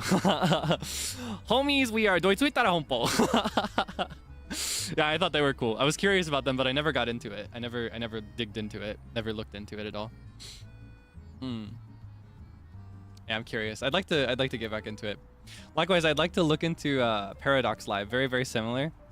I don't know much of anything outside of Bay for that one. I got into Bay because it had Kuroneko in it. I love Kuroneko, and it also has Ayumu Murase. I love that guy as well. So I was really, really excited. I was really, really excited to see those two sing and work together, because they're both vocalists that I really admire. So I'd like to dig into that more, like learn some of the lore maybe. Yeah, I don't know much outside of that. Stretch. Ah. Yeah, I love Kuroneko. I love Kuroneko. I've loved Kuroneko for years. One of my favorite utaite for sure. Makes me really, really excited to see her doing like seiyu type work these days.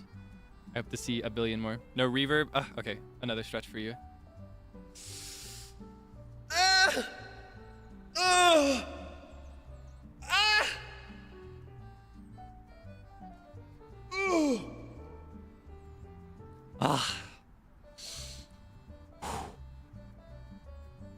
Feels good. Trying to think of what else I like, because I feel like that kind of covers any song idol stuff more or less. That's my dilemma. It's just really tough to think of things. But yeah, I love jazz in general as well. When it comes to jazz, I especially love original greats. I love Ella Fitzgerald is my favorite for sure. I particularly love her takes on Airmail Special is a really big one. The really cool thing about Miss Fitzgerald and Airmail Special is a really good example of this if you're ever curious, is that in her time, whenever she would perform, the way that booking would work, like when you would perform live in clubs and stuff like that, you would get paid, but only if you made it up to the entire end of your time slot, but didn't go over. Like you couldn't go under, you couldn't go over, you had to be just about exactly on time, or else they wouldn't pay you enough. So what she would do with her bands that she would tour with is they would establish a last song that was basically just going to be entirely improvised. They'd have the basic structure down, and they would just ad-lib until the time was up. That's how they'd get through the set perfectly. And so when you look into different recordings of tracks like Airmail Special, which was a really common last song for her, every single recording sounds different because it was mostly improvised. She'd just be singing off the top of her head. And I think that is so incredible. I think that's the most incredible thing ever. Musically, there's nobody that steps to what she was doing. Nobody in history will ever accomplish what she accomplished, in my opinion. She was so good. She was so good. She's always been a big inspiration for me. I'm nowhere near where I'd like to be when it comes to actually putting that inspiration into practice, but that's what I listen to when it comes to a lot of jazz music. I love Ella Fitzgerald and also Nat King Cole. Nat King Cole is one that should probably get his flowers a bit more often because people will know a handful of his songs. For example, he did like Christmas Song is when people recognize him for singing. But a lot of his other songs that he's written, you'll actually know it by somebody else who covered it. Because a lot of jazz artists, like Frank Sinatra is a really good example of this. Famous jazz artist, legendary voice. More recently, artists like Michael Bublé, right? These people do really, really good vocal work, but people don't always recognize that most of their songs are actually covers. Most of their songs are covers. They're doing songs that were previously written by other people. And I think Nat King Cole wrote a lot of the best jazz standards. So you should definitely look into him as well. He's really, really cool. Yeah, I really, really, really, really, really love Nat King Cole. Cheek to Cheek. I love that one. I love that one very, very much. I may or may not. No, I won't say anything. But yeah, I really, really love Ella Fitzgerald and Nat King Cole. Yeah, I think they're super, super cool. So you should listen to them as well. When it comes to favorite individual songs, I think my favorites are Misty. Misty is one I love. I love Round Midnight as well. I love Lullaby of Birdland. I love Nature Boy is one that I'd love to recommend. That's one people don't often recognize when I pull it out. Nature Boy. There was a boy, a very strange enchanted boy. They say he traveled very far, over land and sea. I love that song very, very, very much. That's one of my favorites. Very, very dear to me. And I'd love to sing it someday, but I can't find an instrumental because not enough people like it. So I need everybody to go listen to Nature Boy. Let's artificially generate demand for Nature Boy representation. Yeah. I love jazz. I love jazz very, very much. I also love instrumental jazz, like non-vocal jazz. It's a little bit harder to recommend because a lot of those I'll listen to in really long-form jazz playlists instead, just because I like the general atmosphere. pick up the sheet music, but I'm lazy. And I also can't play everything I'd need to. Well, maybe I could play it on ukulele. Speaking of, do you wanna go into another jam session? All right, let's enter a jam session mode again. Let's whip out the ukulele, the ukulele. Oh, actually, I thought this one would come out today, so I actually did.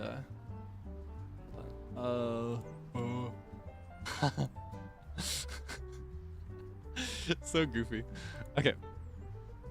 Here, let me Okay. Let me adjust the text as well. Currently playing ukulele. Actually, wait, I'll name it as well. Baritone ukulele. Though if you'd like, I could also pull out my smaller ukulele, because I have one of those as well. I have a concert one too that I played for a long time. But I'd have to tune it first. I should probably check the tuning on this as well, because it can go out of tune really fast because the strings are a little bit different than I'm used to. What am I looking for? Okay. I know what I'm looking for. There it is. I got distracted. Okay.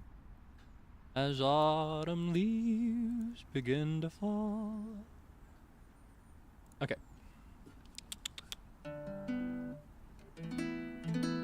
Let's check it just to be safe. I'm gonna pull out my piano tuner. All right.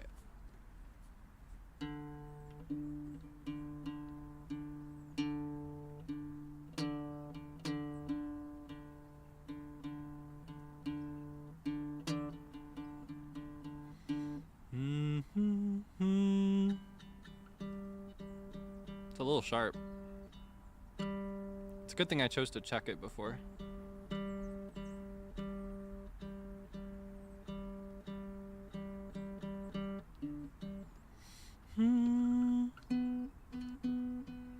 Yeah, they're all sharp.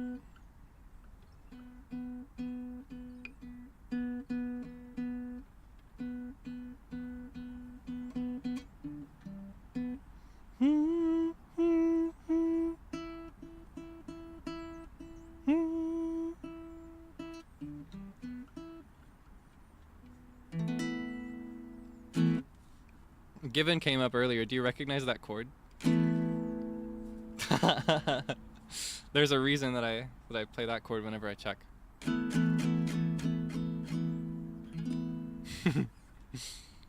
Okay. What could we play today? Again, I can't play any songs in full. I should avoid that to keep this video up forever, the VOD, when this is over with. Actually, would you like some reverb as well?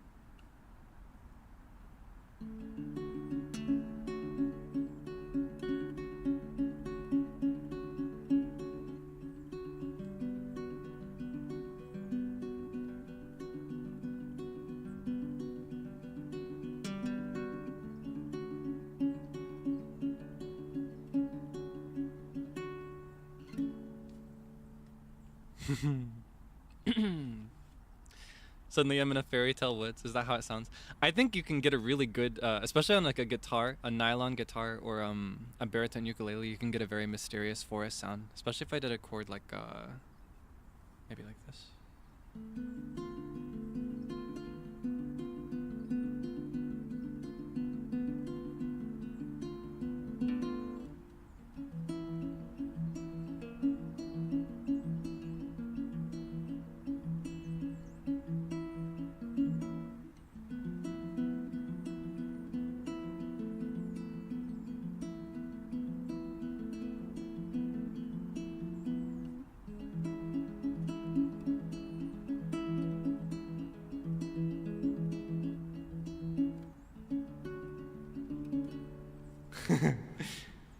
You recognize that? I shifted into something familiar there. I've played this a couple times now.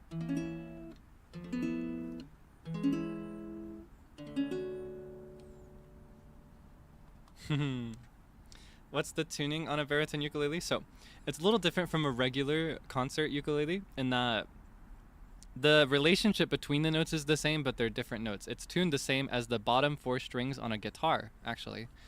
So it's a lot closer in tuning to a guitar than a ukulele. But the notes from closest to you to furthest away are D, G, B, and E.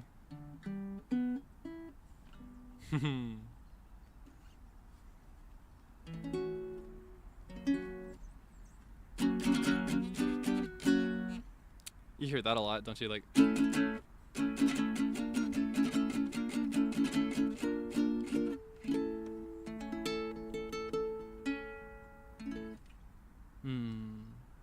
But I'm very partial to like slightly mysterious sounding chords. I've always loved the.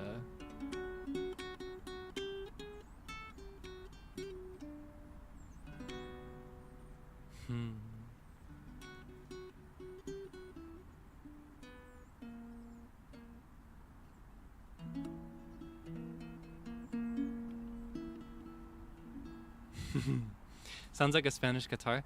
That's because they're like structurally really similar.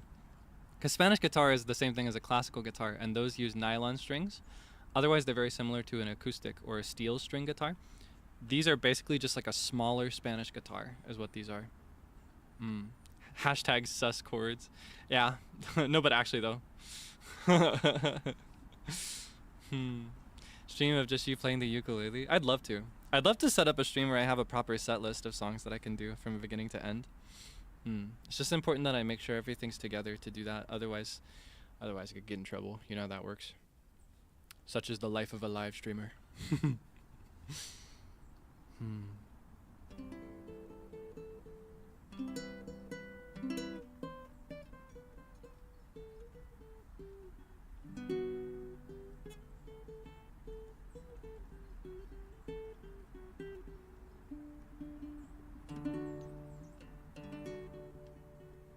It kind of reminds me of, did you ever play Animal Crossing New Leaf on the 3DS?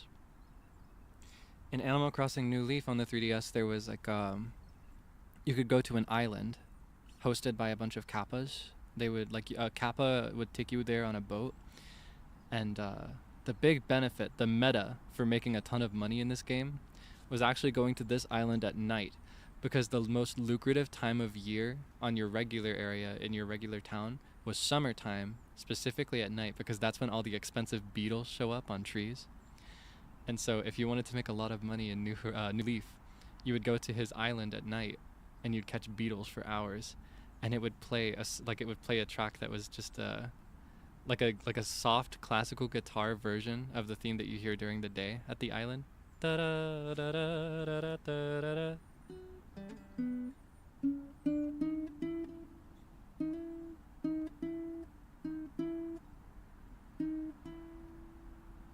I don't know if I could play it though. I'd have to sit down and learn it properly. But yeah, that's what it makes me think of when I just start jamming quietly like that. It makes me feel like I'm back on the island.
Makes me very happy to be able to play and have fun with these instruments.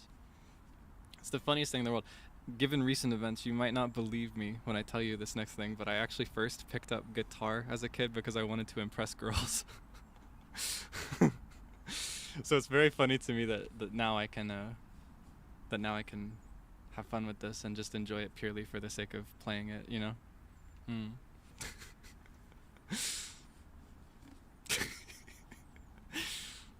Here, let me pull up my smaller ukulele as well. It's a little bit less romantic sounding, but no shot, I mean it. That's exactly why I picked up guitar, and that's exactly why I eventually picked up ukulele as well, because I didn't pick up ukulele to impress anybody. By that point, I was just legitimately interested in it, but guitar funneled into ukulele for me. Yeah, it is a really common experience, I think. A lot of people will pick up an instrument, especially guitar. You know that cliche of just like man with a guitar, and that's the depth of his charm. Yeah, that was my origin story for this stuff. Okay, let's see. All right, give me a second to tune this one. I have not picked this one up in several months.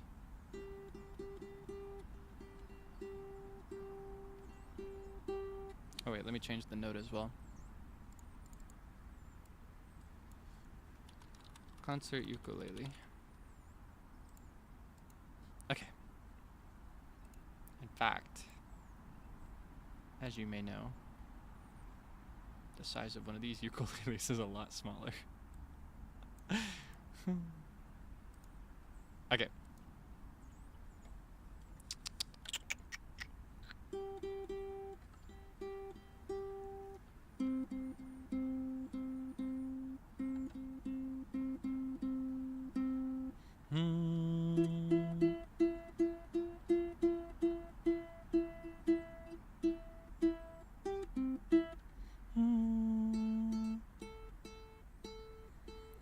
Chisai na ukulele, right? It's very small.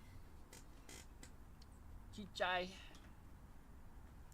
I'll get a capo as well. This one has a rumbling problem, so if I don't put a capo on, it sounds really weird. Okay, that should be good now.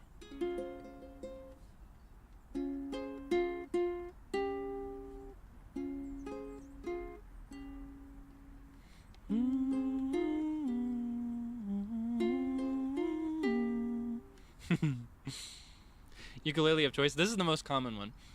If you're ever interested in playing a string instrument like guitar, ukulele, etc., but you're really intimidated, I think concert ukulele is by far the easiest to pick up and to learn. And a benefit is that it's also a really, really popular one, so you can find chords for a lot of songs that you might recognize. This one doesn't sound as romantic. Well, I think it's romantic, but I don't think it would sound very romantic to the average person.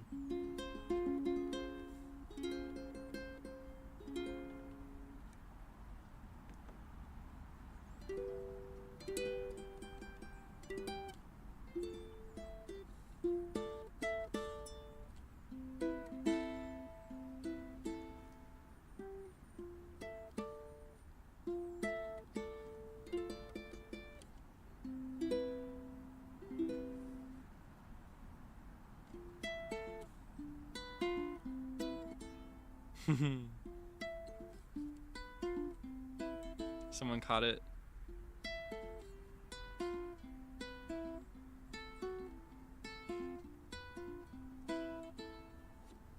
I love that one. Yeah, Rebecca Sugar, they are a really, really good artist for like representing the ukulele. I think that's what they write most of their songs on, and it kind of transfers into the final version of a lot of the songs. Do you just use your fingers? I prefer just to use my fingers. I've actually been specifically growing out my right fingernails so that I could play a little bit better today. I think I'm going to cut them short after today because it drives me crazy to have them slightly different lengths. Yeah, it's a little bit easier. It's a little bit easier.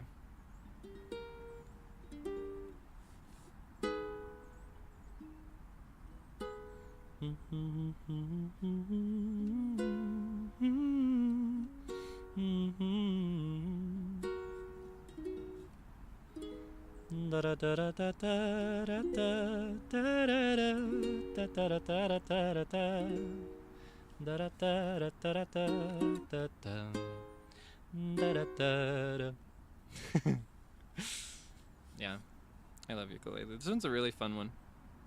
And very, like, very beginner friendly, as I said.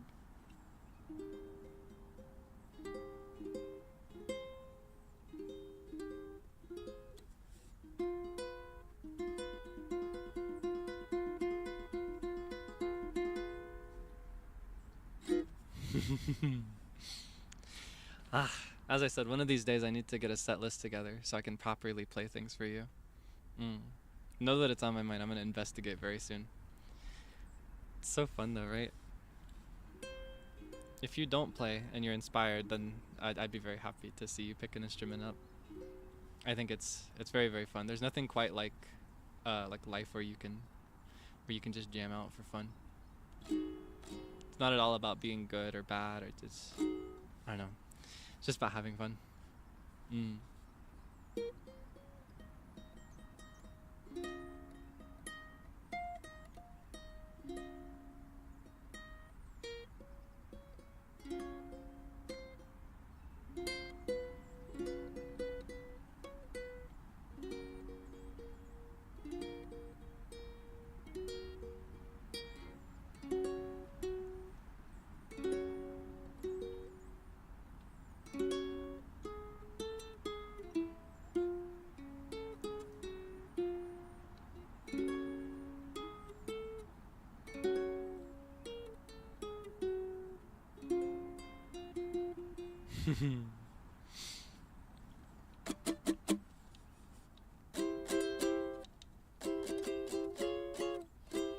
Would you say that the ukulele is the easiest instrument to pick up for a complete newbie? Maybe not ever, like of all instruments ever, but in this specific category of instruments, like stringed instruments, by far, it's the easiest. Like it's far easier than guitar. It's easier than other kinds of ukulele. This flavor of ukulele in particular, concert ukulele, is very welcoming, but you have to get past that beginning curve. For example, even though nylon strings are less pointy and sharp, you still have to develop calluses on your fingers. I don't know if you know this, but in order to play ukulele or guitar or anything like that, you have to callus the tips of your fingers. So that's another difference between my left hand and my right hand, is that my right hand, my fingertips are kind of normal, just regular fingers. But then on the left hand, the tips of my fingers are really like coarse and rough, specifically the fingertips, because I've been playing stringed instruments for years. So you have to get through that. But once you get through that initial curve, it can get a lot easier. If I wanted to learn, do you recommend starting with a guitar or ukulele? Honestly, there are people that start with guitar as their very first instrument as well, but I will warn you that it can be very discouraging at first. You have to get through that initial learning curve. But if you're committed, you could pick up almost any instrument, in my opinion, but only if you're committed. Sorry, I had to clear my throat there. Yeah. I wonder, maybe I could pull out another instrument while we're still here in jamming mode. What have I not shown you yet? Ooh, I haven't shown you my ocarina. I actually have two ocarinas. I have a wooden one that I got for myself, and then I have a plastic one that a friend gifted me when they traveled to Korea. They found a toy green ocarina that was really cute. Very dear to me. I'm going to play the wooden one for now because it's what I had closest to me, but they can be wooden. Yeah, ocarinas could be made out of anything. You can make an ocarina out of a fat carrot. Did you know that?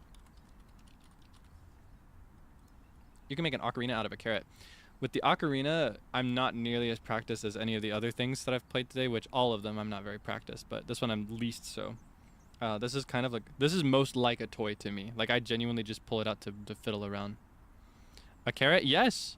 Yes, look it up. You can make an ocarina out of vegetables. Yeah, vegetable ocarina videos. You remember those? I haven't seen one of those in years. That was like 2010's internet. I was a baby watching these videos, but I was obsessed with them. Okay, let's see.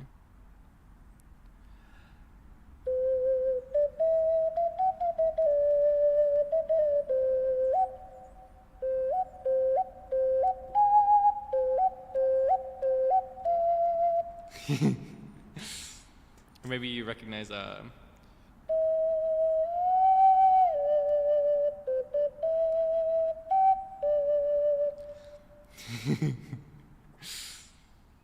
Honestly, because of Zelda, there's a list of like 7 songs that you can play with just a small number of notes. If you just learn those.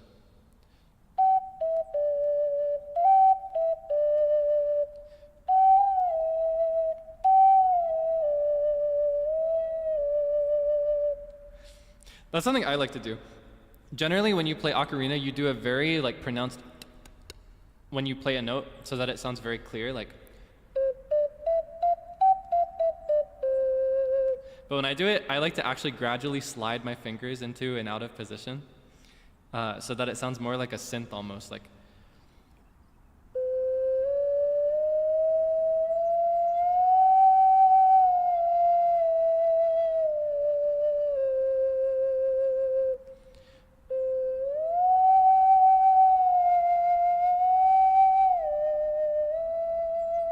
It's very fun. It gets really high on the highest end, so it's a little overwhelming, so I hope it doesn't hurt your ears or anything, but to play higher, it goes like, I think the scale goes.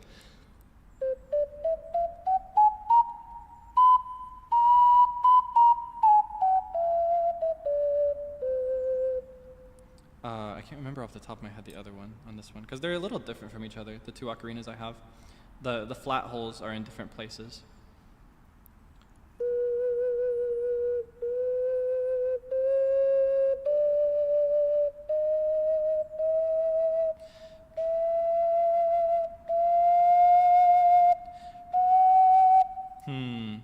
How'd you get into playing ocarina?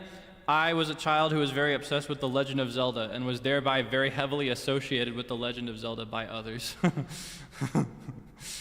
Though this one I ended up getting for myself a while later. The other one was a gift from a friend that just knew I really, really loved Ocarina of Time. It is kind of like a ghost, right? It does kind of feel like a ghost. Like, how would I play that?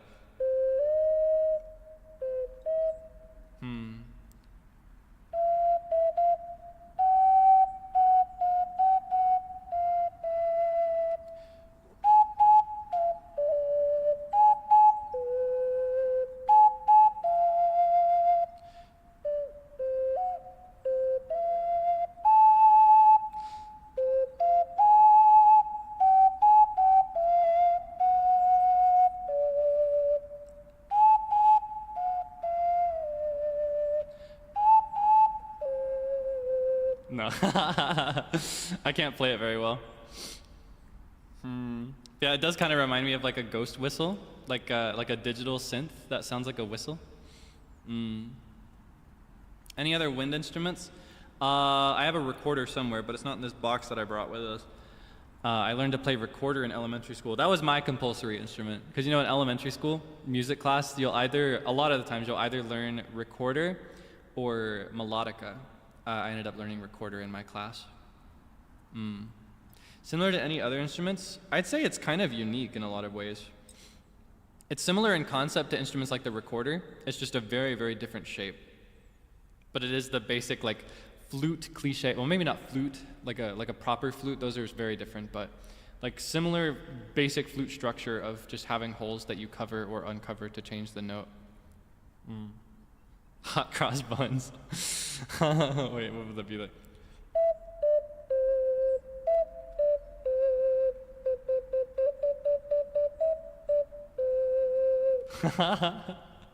Yeah, this is my babyest instrument of all. I don't know nearly enough to properly say I can play it.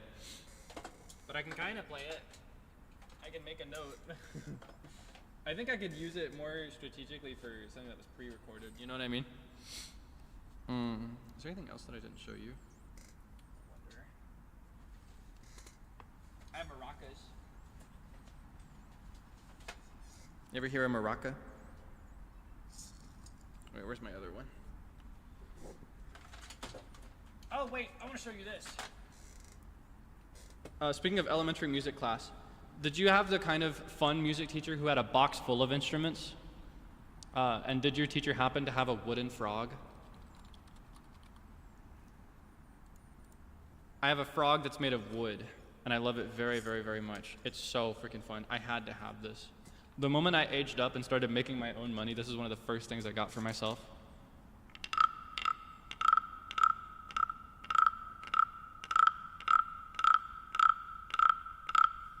Here's some. I didn't realize I've had reverb on this entire time. Oopsie. Yeah. Here's your frog ASMR.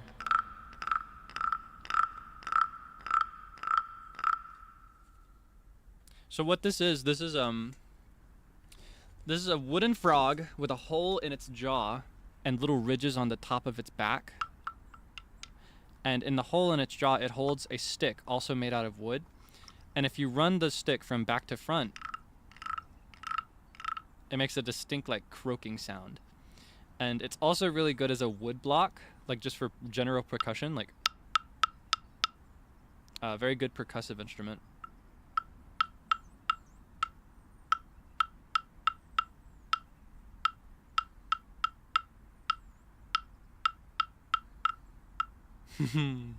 One of these days, I'm gonna figure out like a loop pedal situation. I was really inspired recently watching Zally Senpai. He got a loop pedal and he made a bunch of cool looping tracks with his guitar. It was very fun. How big is your frog? I have a few of them. I got a set of 3. The one that I have that I'll show you today is, or that I'm showing you now is, it's about the size of a fist, or at least it's about the size of my fist. It's the biggest in the set of 3. And then they go down to, I think the smallest one is kind of like a baby's fist almost. It's like, I need to figure out good size references to explain these things. Yeah, this one's about the size of my fist. Yeah, it's a set of 3.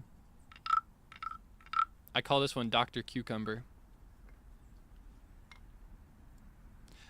Why did I never use my frogs as a wood block? Why do I have a separate wood block? Well, to be fair, the tone of a wood block is still different.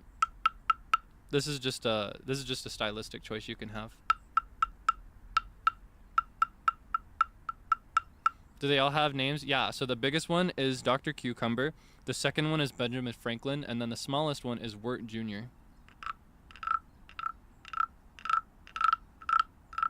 Why Cucumber? I'll explain that come like October, November, if you're not familiar by then.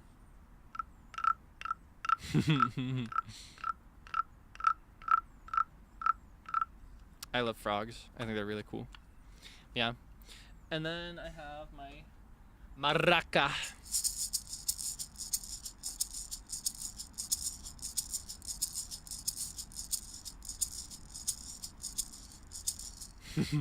Don't keep that. Okay, so those 3 names that I gave for my wooden frogs. And Over the Garden Wall, it's one of my favorite cartoons ever. And I'd like to watch it with you in come fall, winter. I'd like to do a watch along together. I watch it every year myself at least. There's this character with a pet frog and he cannot decide on a name. And every episode the frog gets a different name. Some episodes he gets like 2 or 3 different names. Those are 3 of my favorite names that the frog gets in the end, or that he gets in the process to the final name. I won't spoil what the last name that he gets is, but like the final name. But yeah, those are 3 of my favorite names that he gets. Dr. Cucumber, Benjamin Franklin, and Wirt Jr. I love Over the Garden Wall. It's such a cute cartoon. It's so dear to me. Stretch. Okay. Let me pull out BGM again. I think we should chat. Maybe we can jam again later with something we've already pulled out.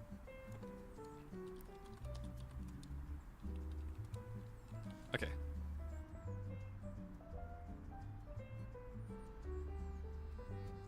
Sorry. I had to make sure that was working properly. Switching between these things is a little tedious. Gravity Falls is my Roman Empire. I only first watched that like last year for the first time ever. Could you believe it? Or I guess I had seen episodes in separate order, like just randomly on TV at one point. But yeah, I only watched it from beginning to end last year. Very, very good. I love Gravity Falls. I wish I would have seen it earlier. I feel like I would have been obsessed with it when I was younger. But I didn't happen to watch that one. I was a Cartoon Network boy, so I only saw stuff that was on Cartoon Network. That's all I kept up with. Let's see.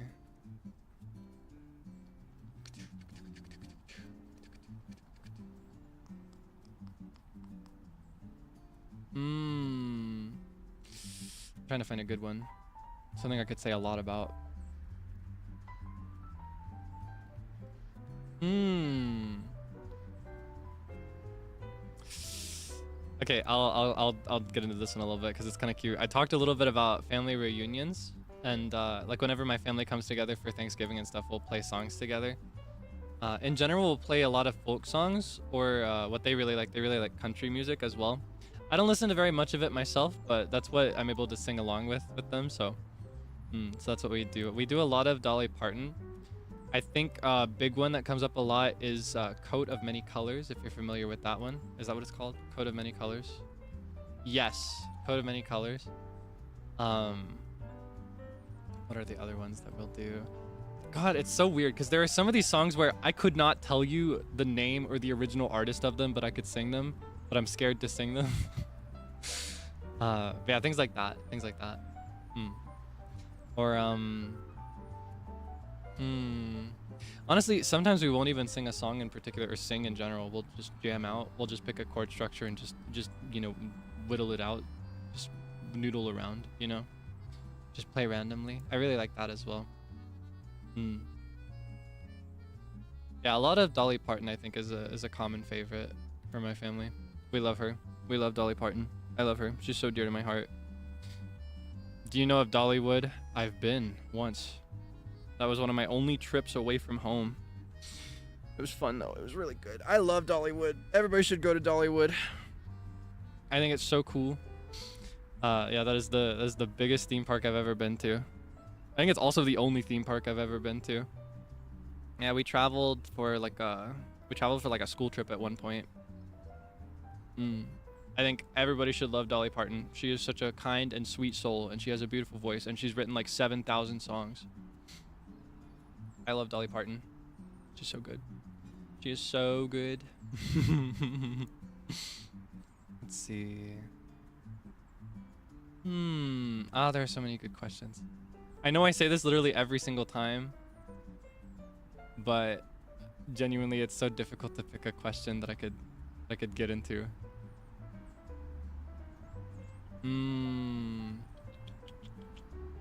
Ooh, okay, I want to try this. I don't know if I could teach it properly, but someone asked me to, so I want to try to explain it as best as I can. Okay. Oh, wait. Someone expressed interest earlier, like in another stream, in like teaching stuff. Could you teach how to breathe with a diaphragm or with the stomach? Some people refer to this as breathing from the stomach, but it is technically breathing from the diaphragm, which is close to the stomach. It's like in your belly, or just above your belly rather. So when it comes to singing, or honestly playing any instrument, or at least anything that requires breath, like blowing into it, breath technique, breath control is everything. It's also really valuable for speaking as well. If you ever want to become like a public speaker, or if you ever want to become an actor or anything like that, this can also be very helpful. Helps it so that you can speak for longer, do more stuff. So in general, the average way that you're going to breathe, in fact, I'm going to cut off the BGM. I'm going to make sure you can hear me. And I'll do this as well. So generally when people breathe, they will breathe through their nose, right? You're probably breathing through your nose right now. And if you're going to breathe through your mouth, a lot of the time it can be very shallow. That's what we'll call like breathing through the throat, very, like you feel it in your throat. When it comes to breathing with diaphragm, the way that it was taught to me that made it click for me was imagining almost like if you'll stand up or sit up straight and you'll hold your arms down at your side, just parallel from each other, down at your sides. And then as you breathe in, imagine that they are a bag that is filling with air, like expanding out and going up. Your arms go slightly up at a diagonal. And then when you breathe out, it closes again, like it deflates almost. With that, you want to imagine that the air is coming straight from the base of your chest almost, like. And the real tragedy is that it's hard to demonstrate audibly for you because the way you know it works is that it's a lot quieter. It's a much quieter form of breathing. Because breathing through the throat or the nose, you can very audibly hear that, right? Like, you know, very, very audible.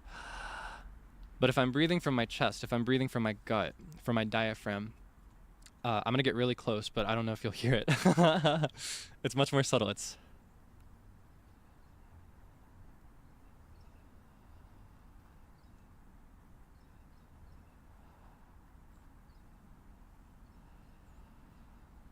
It's very quiet, right? But it's a much deeper breath, and it goes a lot further.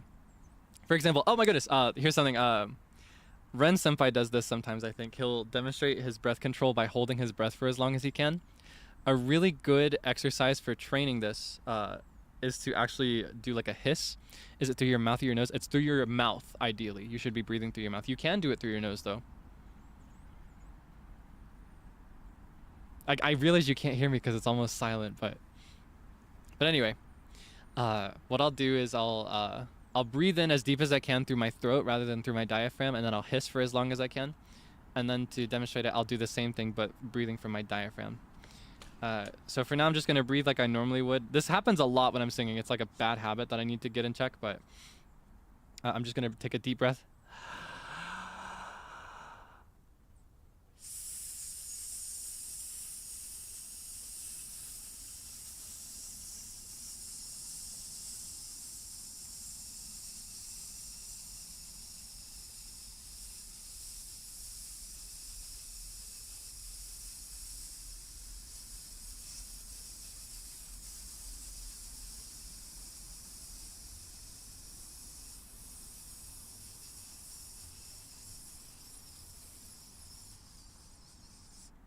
Okay, I've deflated by 32 seconds. I don't know if you were keeping count, but I have a stopwatch here.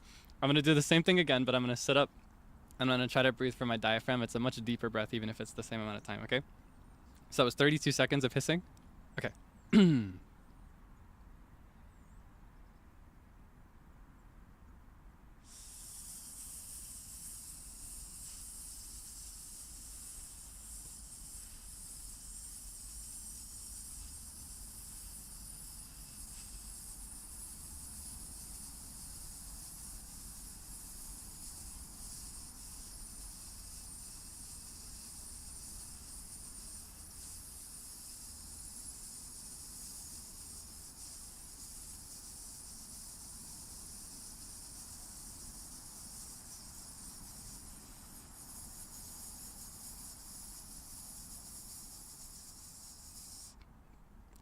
That brings me to 39 seconds before I tap out. Honestly, if I was standing, I could probably go several seconds longer. So it's a much deeper and it's a much healthier form of breathing when you're a performer. Of course, holding your breath and hissing is a lot. They're very different from each other because you're actively expelling air this way. But yeah, it's a very efficient form of breath. There are two ways.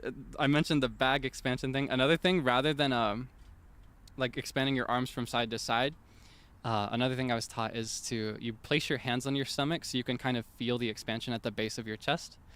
And rather than expanding your arms, you kind of bend your elbows slightly differently. Like I don't know how to explain this, but you'll just, honestly, it's all about feeling. That's so hard to explain when you know that you've done this right.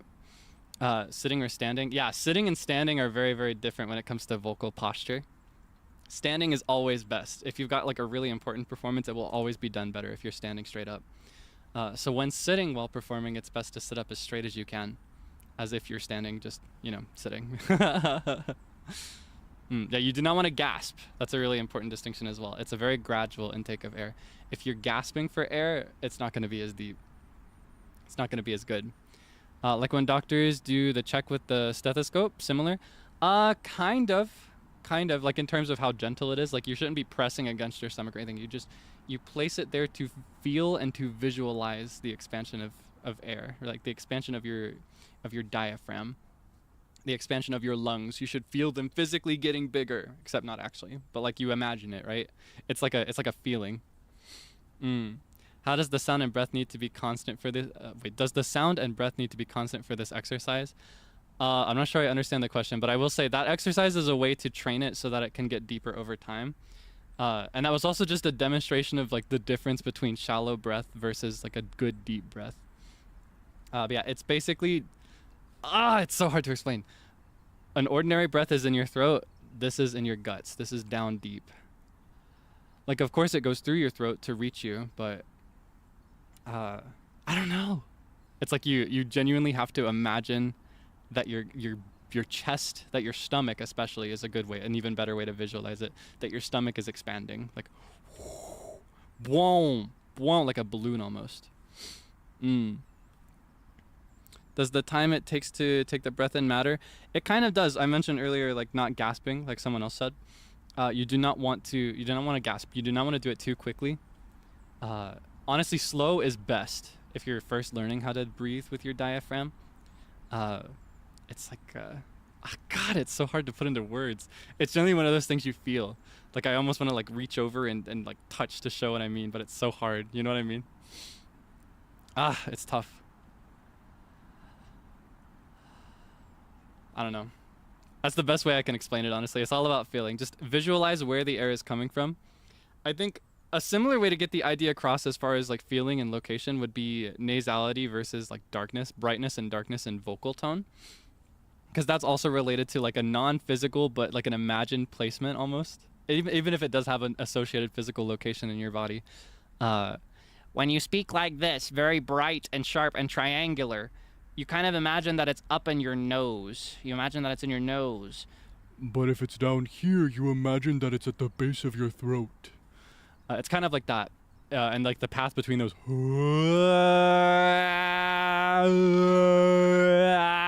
know what I mean? It's kind of like that. Imagining that the air itself that you're breathing in is going to your stomach rather than to your throat. It is kind of like the gap between SpongeBob and Patrick, right? Yeah, you just have to imagine the location the air is going and really, really mentally place that in your gut. Like the throat is just a medium. It's just the path that it's taking to your gut. Think I understand it now? Let's go! Let's go!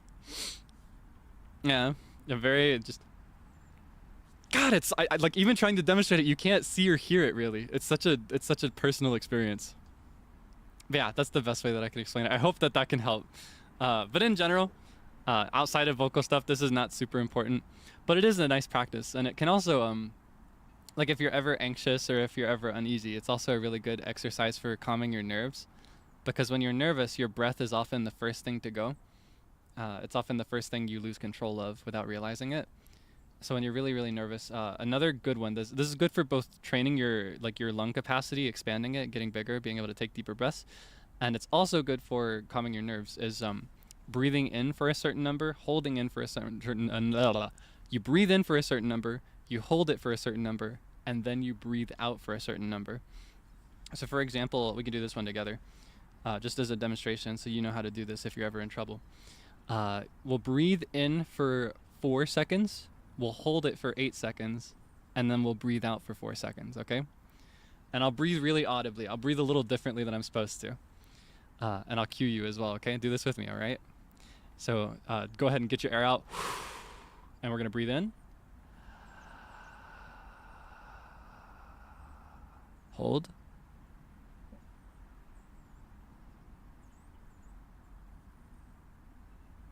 And breathe out.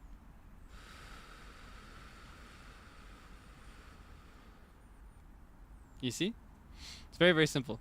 And if you do that over and over again, you breathe in for 4, hold for 8, and then breathe out for 4. Breathe in for 4, hold for 8, breathe out for 4. It's really, really good at regulating your nerves. And when you control your breath, that can also control other things. Like it can help you control perspiration. Like you'll stop sweating as much if you're sweating because you're nervous. It can calm, like if you have shaky hands. And then, as I said before, in general, it will make it so that you can breathe deeper later on if you do this regularly. It's a really, really good practice. And if that's too much, if breathing for 4, holding for 8, breathing out for 4 is too much, you can do it in smaller bursts first. You can start with 2 and 4, or you could even start with 1 and 2 if that's all you can do. And then when that becomes like baby bones, you can expand it. When I personally do this, I actually try to breathe in and hold in for much longer. I'll breathe in for usually not much longer than 4, but I'll hold for up to like 16, 24, etc. And then I'll breathe out for the same amount, 4. Yeah, it's a very relaxing form of like breath control. Yeah, breathing meditation pretty much. So I hope that even if you aren't into like musical performance or vocal stuff, that this can be of use to you. It saved me personally in a few tight spots. So 16 or 24. Yeah, I realize that might sound a little imposing, but again, I've been doing this for years. I should be able to go much further. I feel if I'm gonna call myself a vocalist, I should be able to go a lot further than that. But this much is bare minimum to me. Breathe breathe out with your mouth or your nose. You can do either, especially if you're nervous. It can be really difficult to control your breathing through your mouth. Sometimes breathing in through your nose is easier. It's all up to you. But generally, it's best to breathe in and out with your mouth if you're doing anything vocally. That's a much more productive breath. And in my case, I opt for it anyway because my nose is useless. I got the worst nasal congestion at all times ever. Yeah, I hope that that can help you at some point. I hope you don't need to use it for anything bad, but in that situation, I hope it can keep you safe. Just do that and keep in your mind that everything's gonna be cool. That's my motto. That's my approach to these times. Okay. Let's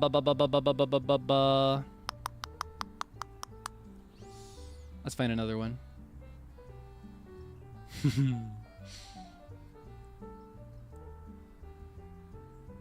Let's see. Ooh, I could get into this as well. This is like its own separate can of worms that came up recently because we did a watch along. This one. Any time in musical theater or drama acting. My school did not have a drama program. We didn't have enough people. We barely had enough for a choir program. My choir had like 7 people, including me, and most of them weren't there to learn. So naturally, we didn't have a musical program. We did a musical a couple of times, depending on which school I was at. Those were also very small and very poor. Quality was really bad, but I did get my pick of the cast, so that was fun. Because the cast was small, that was the benefit. I got to play whichever character I wanted. Usually, you'd have to try out and really hope and pray that you got what you wanted, but that was the upside of it being a really bad production. The one that I'll share is I did Lion King one year, and I got to be Scar.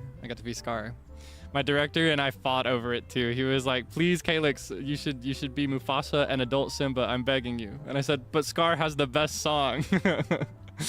I just really wanted to sing "Be Prepared." That's all I wanted. That's all I really cared about. And then I was just ensemble in the back for everything else. But I loved it. It was so much fun. Even if it was a really bad production, even for like school standards, it was really bad. It was really, really bad, but still had fun. I've always wanted to see. I've never even seen a proper musical in person. I mentioned this before. I think we were playing Stardew when we first got on this topic at one point, or maybe it was Zelda. Actually, it might have been the first Zelda stream. I feel like I was on the Great Plateau talking about this. I can't remember for sure though. But I've never seen a musical in person, and I've only acted in that poopy school production. Did you do choreo as well? Yes, and I actually was allowed to choreograph Be Prepared myself. He let me. He was very free range with me. I was given very special treatment, which I probably didn't deserve, but I'm very thankful for it in retrospect because a lot of that is how I managed to improve in certain areas despite being young. I'm not particularly good at dancing, but for that one I just watched a lot of reference videos and I brainstormed as hard as I could, and I also had the privilege of working with some of the cast like privately. I was able to meet with them one-on-one at certain times in the day and run it with them. So it was, I think it was the best song in the whole musical because everybody danced really well. I think they did a good job because I was willing to practice with them outside of rehearsal time, and they were all willing to as well, but that wasn't the case for the other songs in the musical. So I think it was the highlight of the show. It was really nice. Yeah, I do not want you to think it was impressive or anything. It was the most baby bones basic choreography ever. It was just, it was in comparison to a bare minimum standard. So anything beyond that bare minimum was impressive, in contrast almost. Yeah, I'd love to learn to properly dance though, especially for like idolish stuff. I'd love to, like when the future scenario might come up of like dancing on a real stage for you. I'd really love to. I'd love to learn to dance. I'd love to take lessons and have something that's more than just me standing there and waving my arms around, because that's all I could do for you right now. Like if I had my 3D debut today and I had no time to prepare anything, that's how it would look. I would be singing and just waving my arms around. That's all I'd do. That's all I'd have for you. I'd love to dance. I'd love to learn. When it comes to dancing outside of choreography, I think I'm not shy, but I'm not particularly good. I don't know. It's like it's the tall man's dancing. You know what I mean? Because I'm tall, everything I do looks a little awkward. But I have fun. And I think everybody should dance, even if it's embarrassing and even if it's awkward. So I have fun if I'm with friends. Especially in the live house, I can't help but throw it back. You know, I gotta start busting it down. Yeah, I think that if I had lessons, I could get half decent, and that's enough for me. I wanna try. I wanna work hard and become worthy of that kind of thing, that kind of position. Yeah, throw it back. Throw it back. I gotta bust down. I gotta start slanging it. That's how you know I'm having a good time, right? I know, I joke about that sometimes, but I don't twerk. I will never twerk. I will never do anything like that. No, thank you. Not for me. Mad respect to people who can, but no, that's when I start looking like like the barfing cat cliche, just arching the back. That's what I look like when I try to do that. I think I can dance with my hips though. I can dance pretty decent with my hips. I think that's what moves the most if I'm dancing. I kind of dance like a Pixar character almost. Do you know what I mean?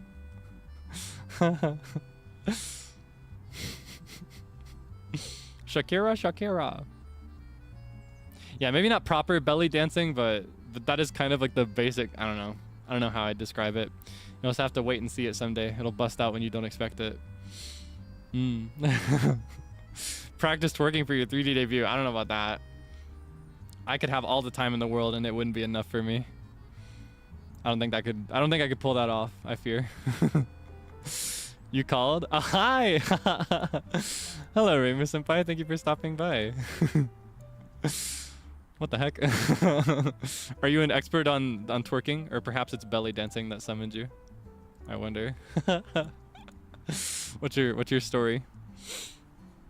I was talking about how I can't dance, but I'd love to learn to dance. I think I could learn. I think if I took lessons or if I practiced enough. Like, I have learned choreography before and I performed decently with that choreography, but I'd like to have confidence. Teach you how to belly dance. Ah, you can belly dance. I see. I'd love to learn. I feel like it'd be so fun. I feel like belly dancing is really fun if you match it with the right outfit as well. I've always loved fashion that shows off the midriff, like the belly. So that'd be really, really cool. Like a fun combo. You know what I mean? Oh my goodness. On the way to save the day. Yeah, I'd love to learn. So when the future dream might become real, who knows when, of dancing on a real stage, I'd love to practice, and I'd love to give you something that could make you proud, something that could impress you. Be like Link having to dress to enter the city with only women. Oh, going to Gerudo, going to see the Gerudo incognito. I love that part. We're not there yet in my playthrough of the game. I think that'll be like 4 or 5 streams away, maybe 4 if I start going faster, which I think I might. But I really, really love that outfit that he wears, the Gerudo fit, the Vi outfit. I don't know. I think it's always very charming to see a woman dress in masculine clothes or to see a man dress in feminine clothes. I've always found that really, really appealing, so I'm kind of excited for that.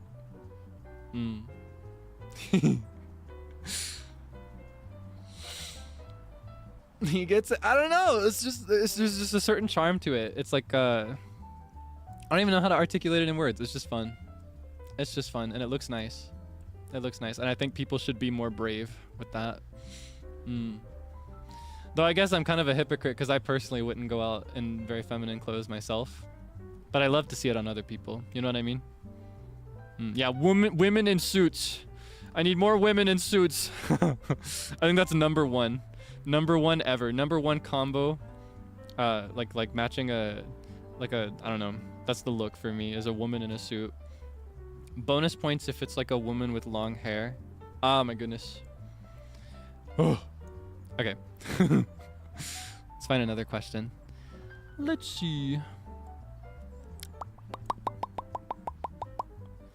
Herm.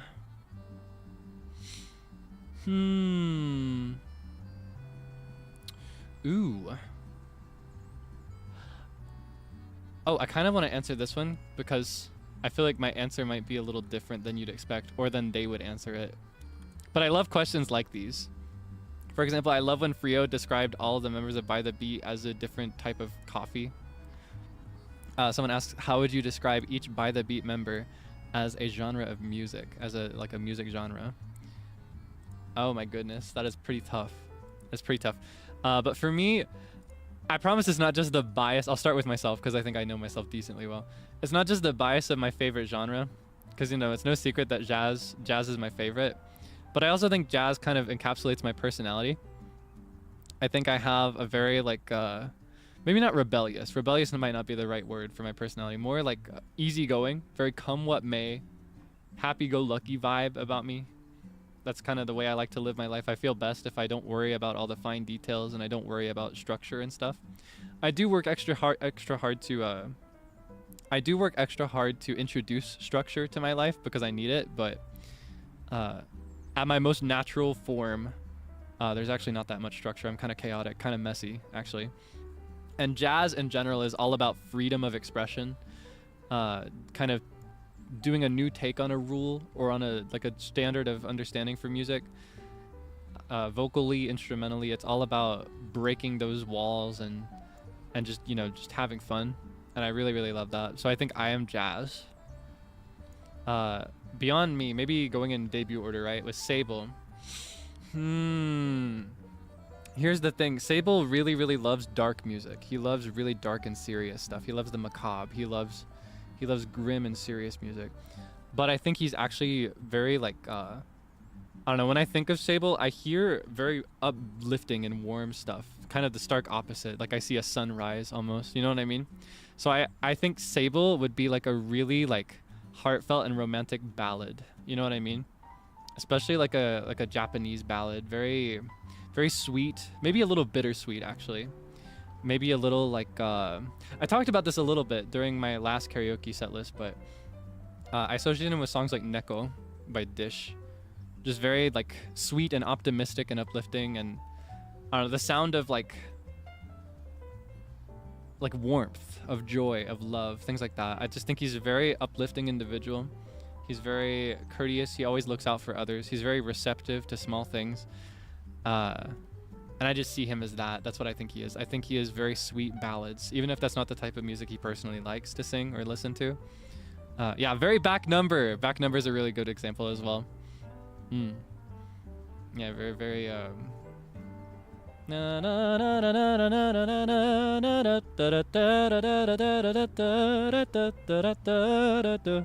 that's Sable to me.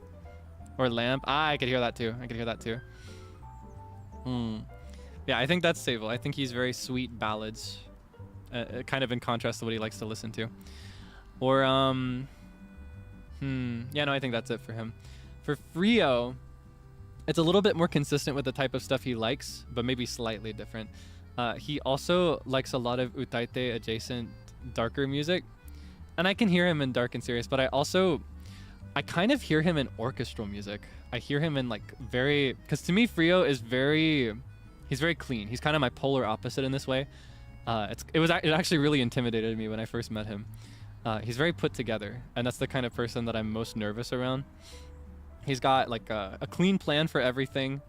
He sees every possible outcome with that plan and considers like counter options for those. When there's a question, he's always the one with an answer. And when there's not a question, there's going to be one because he's the one that's asking the next question. He's got structure in his life. He's very put together. He knows what he's doing. And I think in contrast to jazz, right, that's what classical is all about, orchestral. Everybody has to be absolutely perfect, and if a single instrument stands out, the entire piece is ruined. That's Frio to me. I think he's very clean. He's very he colors within the lines. You know what I mean? So I associate him with especially very almost like posh type classical music, like Mozart's classical music. Very clean and articulate. But I don't know that he would see that as much. But that's what I see in him. That's what I would describe him as. I would say he's very clean and articulate classical music, especially the kind of almost showboaty classical is what I mean by Mozart, right? Like the kind of, or like Chopin. I would not associate him with Debussy. Debussy's my favorite classical composer, but see, Debussy's music, despite being classical, is its own standard of very flowing and almost ethereal sounding music. But with Mozart or Chopin, it's much more like almost like punchy. It's very pointy. It's very, I don't know, it's very sophisticated. It's so hard to put the words that I want out there, but yeah, I see him in that, or like Rachmaninoff as well. Yeah, just very Tchaikovsky. That's another good one. Tchaikovsky is another very clean classical music. That's what I hear. That's what I hear for Frio. Sophisticated. Yeah, sophisticated is a good way to describe it. Especially difficult classical music. For Zeal is an interesting one. Oh my goodness. Here's the thing. I think I might be consistent with what he's very interested in listening to, but it's also kind of, it's not very hard to be because he listens to everything and he likes everything. He loves music in general, so it's kind of difficult to encapsulate him in a single genre. But I think in general, God, I associate him with so many is the problem. I feel like there are times when he's one and then times when he's another. He's very like he's a very adaptable presence in life. I think like in times of stress, he can be a listening ear, but he can also be a distraction, but he can also be an active solver is the thing. Yeah, I guess it really might just be EDM, but I don't know. It's like, it's not enough. You know what I'm saying? He really is like a jukebox. It's like I can hear so many with him. It's tough. It's tough. EDM and jazz, I don't know. I feel like I wouldn't give him jazz at least. That's one I can say more confidently. Aside from it being his weakness, I think it kind of is in line with his personality. I think similar to Frio in a way. I think he's kind of structured in the way he does things. He's always very quick. He'll be the first to complete a deadline. Very organized as well. But he also has like a rebellious past, you know? He's got that in him. Maybe I'd give him rock, actually. That might be out of left field, right? Because I feel like everybody's going to associate him with EDM. He really loves EDM, to be clear. He loves it. That's what he loves most of all. But I think I'd give him rock. I think I'd give him like punk rock, actually. Punk rock or like rock and roll, traditional rock and roll. Classic rock, like Rolling Stones type rock, maybe. Because with rock, I don't know. It's all about having a very solid foundation.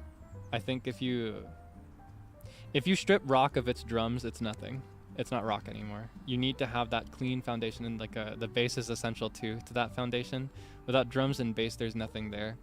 And I think that's a lot of what Zeal is. I think he's that clean foundation, that sturdy foundation that you can rely on. He's very reliable. He's very dependable, I think is the best way to describe him. He's always there when you need him, and he'll do whatever you need him to do. And he's also very like knowledgeable. So it being like a more, what is the word I'm looking for? Classic is the best word I can think of. Like it being a more classical form of the genre is very fitted to him. I think he's very wizened. He's been around and he's seen a lot of stuff in his years. So I think I would associate him with that. Yeah, I'd associate him, even if it's not his favorite genre at all, but I'd associate him with classic rock and roll. Old. I'm not just calling him old, I promise. Not because he's just rebellious and old. I promise it's not that. It's not that. It's about, well, it does relate to like the fact that the music is kind of old, but you know, in that case, I'd be calling Frio like a dead and gone, like super turbo grandpa if it was about that. Yeah, no, I'm not saying he's old like the music. I'm just saying that like, you know, with time comes experience, and I think he's very experienced. He's especially reliable when it comes to information. He's reliable when it comes to favors, of course. Like he'll do things for you, but I think more than anything, he's often got the answers you need. If you're unsure about something, he's probably been through it, and if he's never been through it, he's seen something like it at least once. So I kind of see him as this classic and wise figure to me. I don't know, it's so hard for him. It's difficult to come up with a single genre, but that's the one that's standing out to me right now. Yeah, I think that's my answer. I think I would be jazz, Sabo would be like popish ballad, and Frio would be like showboaty, sophisticated classical, and Zio would be classic rock and roll. That's what I would do. That's my best answer for each. I feel like some of them are slightly off, but that's the best I got for you. Such a fun question though. Such a fun question. Thank you for that. And then like as a whole, it's kind of difficult. You couldn't encapsulate us as anything. I think we're every genre as a group.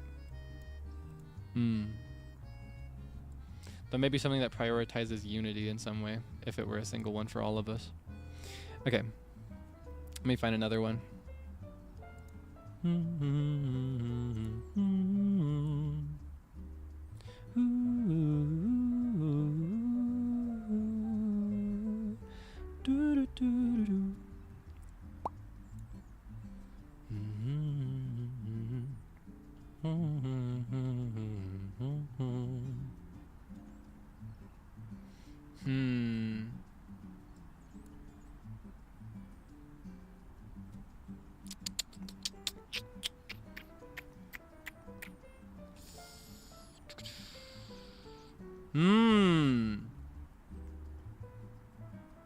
I wonder. I have an answer to one question that's really interesting, but I think not giving you my answer for it will make it more fun when it actually happens. Because there is a question that was asked about something I want to do, asking if I'll ever do it, and the answer is yes. But I think it'll be better if I don't tell you, so I'm not gonna. Yeah, I know that if you asked, will you ever do this question? The answer is yes, but maybe not to yours, because there are multiple questions like that. So now you're just gonna have to wonder forever. Aww. Do you hate us? No, it's just really fun to tease you. Your action's always really, really funny to me. Why tease us for? Because it's funny? Because funny? Well, earlier you complained about how I don't gatekeep enough, so I might as well. I'll gatekeep for you. You asked, so I'll deliver.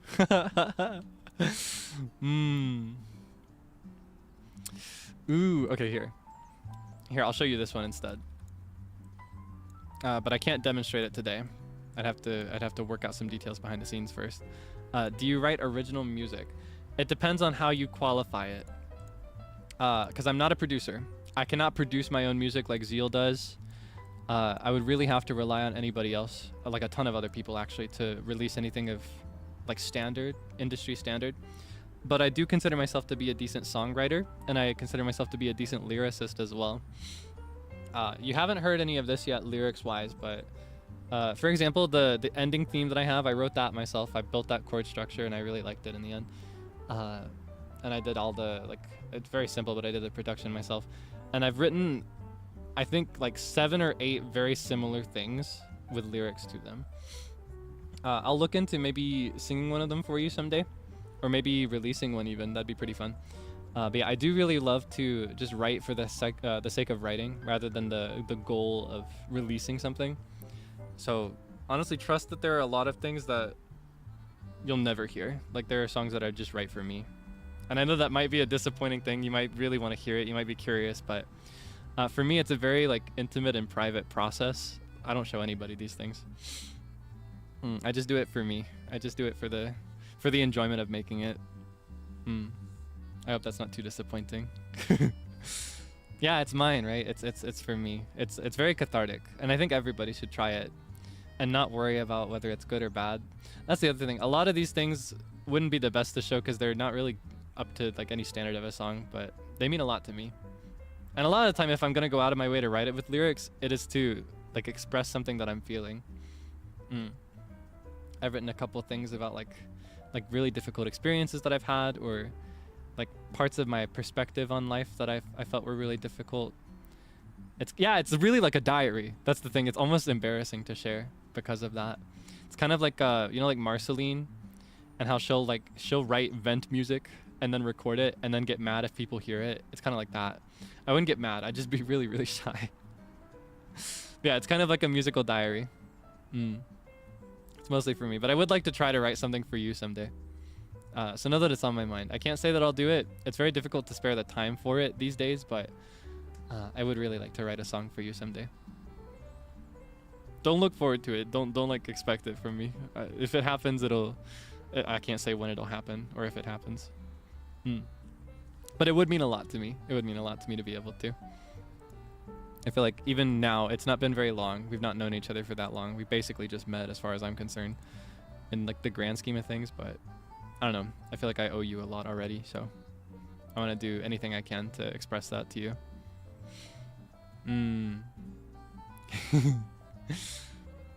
Okay, I'm gonna find another one. Yeah, I would especially, while I'm finding this one, I'll answer the current one a little bit more. Something else I would love to do is I'd love to write a song and then send it to somebody else to arrange it. Like I'll just write the basic structure and then get a producer. I think that's what Ren Senpai does. Like he'll write the song and then he'll go to a producer for the production or the arrangement. And it's always really, really fire. I'd love to do that. I'd love to write like lyrics and a chord structure and then hand it off. That'd be really nice. He loves us for once. What the heck? What the heck? What do you mean for once? Get out of here. I know I talk all the time about hatred, but it's a joke. You gotta be real with me, okay? Okay, let's see. Some of these questions are good, but a little too specific.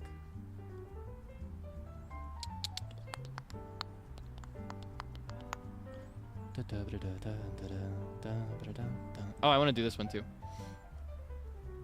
Okay.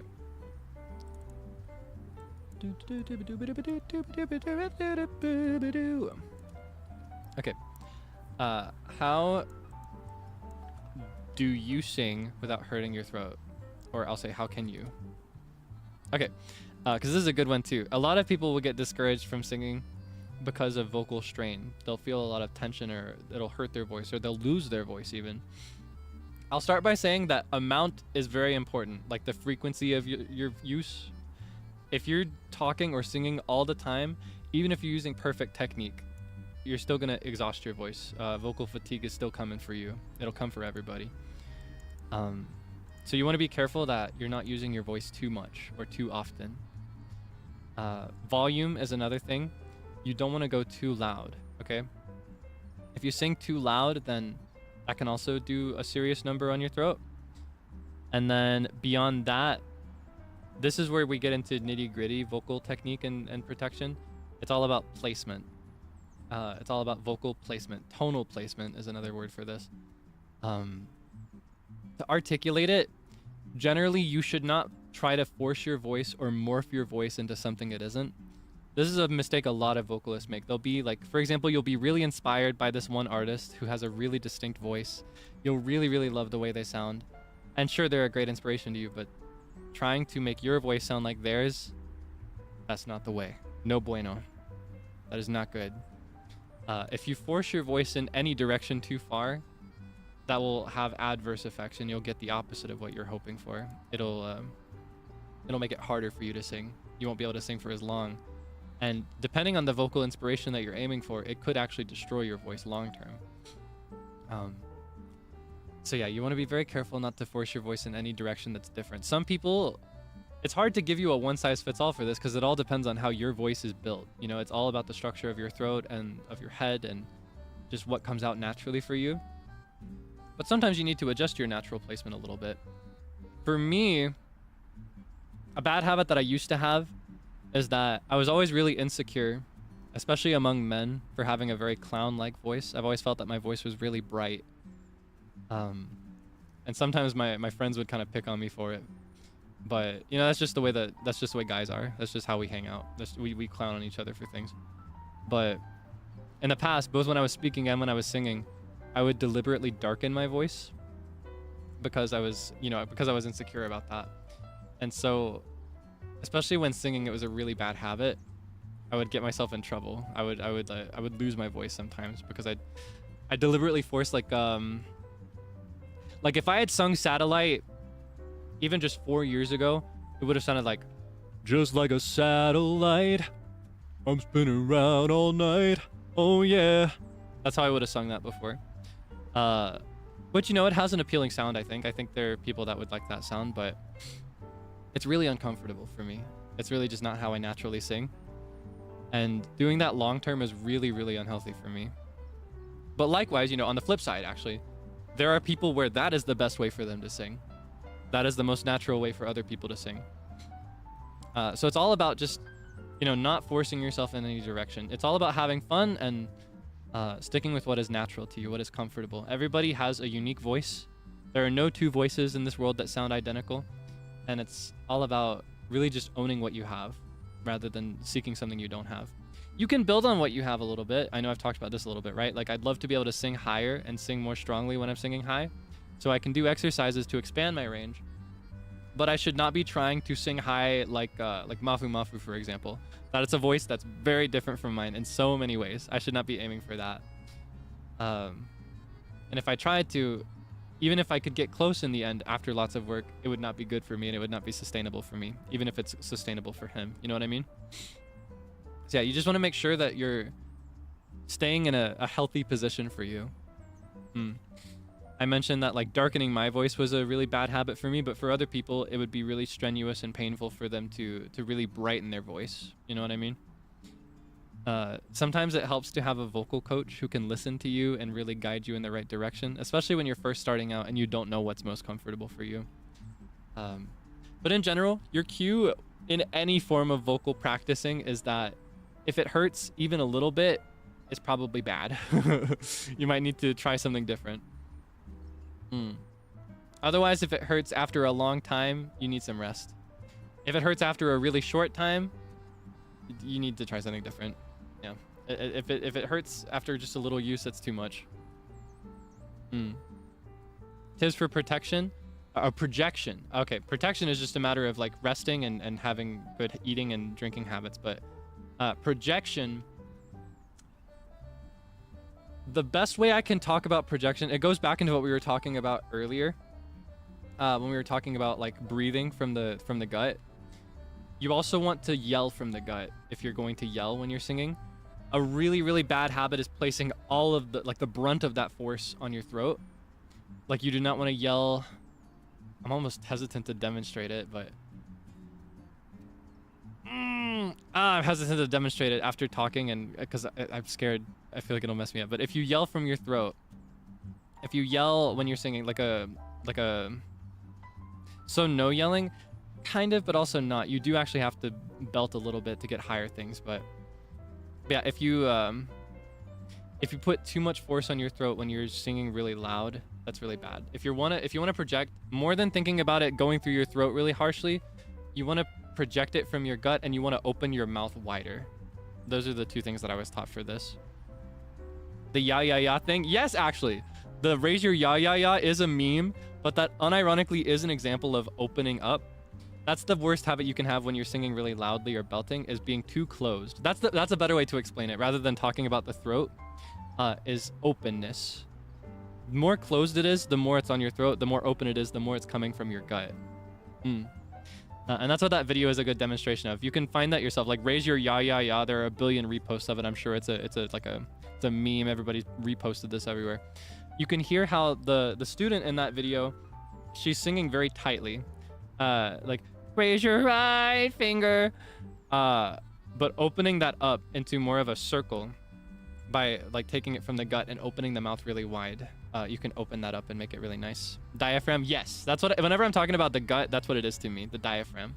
It's all about singing from below rather than the center, like the center of your throat. You want to avoid that. Prize that because of meme. Yeah, it is a meme, but it is unironically a really good example. I don't necessarily agree with everything that particular coach has talked about, but that is a really, really good example, and that is a really good fix as well.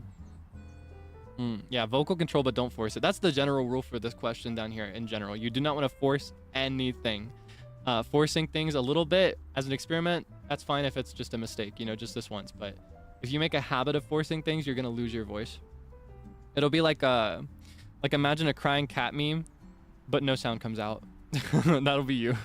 So be very careful. You ever struggle with pressing the voice too much? How can you tell? You can usually tell because it will hurt a little bit. The word I use to describe it is it'll feel tight. It'll feel kind of like, you know, like if you stretch a rubber band, and if you stretch it too far, it starts to go like, and if you go even further than that, it snaps. It feels like that. If you go too far with it, it'll feel like it's just about to snap.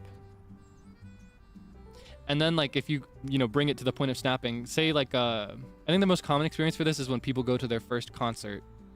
They'll go to a music concert and they'll yell for the entire track list, singing along at full volume to every single song so they can hear themselves over every other person in the stadium. and then when they get home the next day, they can't speak anymore. That's snapping. And in that scenario, the reason people are able to go that far is because they don't notice the strain, because they're, you know, they're distracted with the good time that they're having. But yeah, if you're ever in that position and you pay attention to your throat, you might feel that it's starting to stretch. It feels like it's been stretched thin almost. That's the best way I can explain it. Other people might explain it a different way though. That's the really difficult part of teaching and explaining vocal theory and music theory for vocalists, is just that a lot of it comes down to feeling, and it won't necessarily feel the same for two different people, even if the basic technique is the same. Like solving that and understanding how to apply it, it's very individual.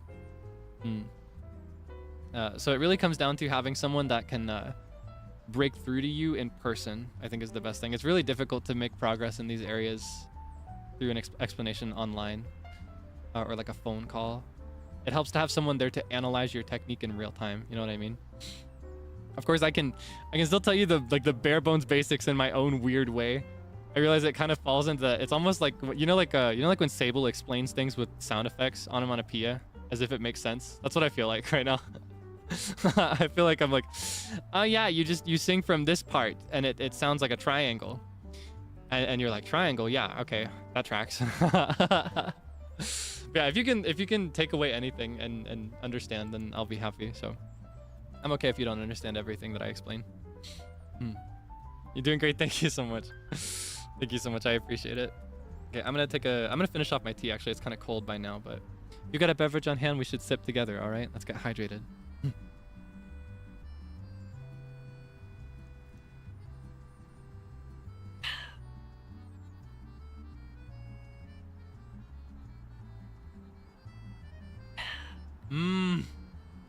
God, I love tea.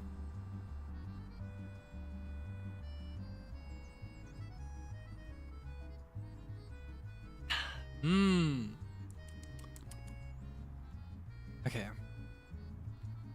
Actually, I think it might be a good time to wrap, looking at the time, because I do have something I have to record today. Very, very important. I can't miss this one. I know I feel like all the time I'm like, I'm recording, and then I don't post anything. There was a stall for a few things that I worked on, and you'll have to wait until later to see those, but I promise eventually it'll see the light of day. It takes a long time to get this stuff done. So I'm actually gonna wrap up here. I don't think I'm gonna answer anymore. I'm so sorry about that. But thank you to everyone who asked a question. I hope that you could learn something today, and I hope otherwise that you could enjoy our conversation. Hope you can enjoy the jamming. I'd love to jam together again sometime. So for now, I can't show you my schedule yet because I'm still waiting on a response for one thing that I have to work out. I have to work out the details, but I can tell you about my schedule a little bit. So I'll pull up my calendar. I'll tell you about the things that are locked in already. So, okay. So as usual, tomorrow I will be playing Breath of the Wild. You know, I can't go a Sunday without Breath of the Wild unless I have to. And for now, just for now, this might be a slightly different day. I'm still working it out. I'm so sorry, it's not certain yet, but for now, it's looking like Minecraft will be on Monday, 6 p.m. EDT. That is my goal time right now. It'll depend on a response I get for something that I'm waiting on. I should have a members only stream on Tuesday. I want to have another chat with members before the month is up, because my goal is 2 a month, remember. Something kind of cool on Wednesday, but I can't give you more details yet. Should be Thursday night EDT. There should be a cool collab with a senpai that I really admire. I've seen a lot of demand for this collab as well, so I hope that you can enjoy that when the time comes. Won't confirm who it is yet, and I still need to lock in some details about it, but we're supposed to play a fun game. I might also appear elsewhere on Thursday, depending on the details that I get back from a response I'm waiting on. So yeah, fun collab on Thursday, probably. And then I haven't made up my mind yet, but I'm actually thinking of starting up a new game, Pokemon Scarlet.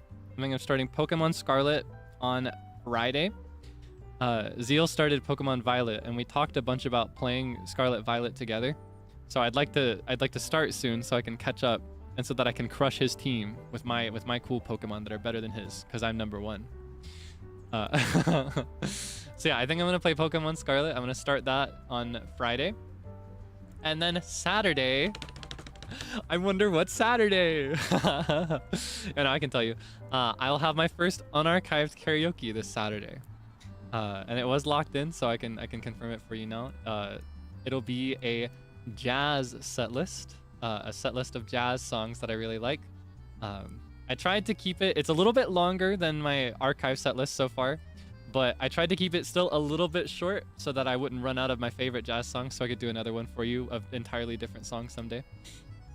But yeah, Saturday evening EDT, I will have my first unarchived karaoke stream. So mind you, as it's unarchived, once it's over, it'll be gone forever.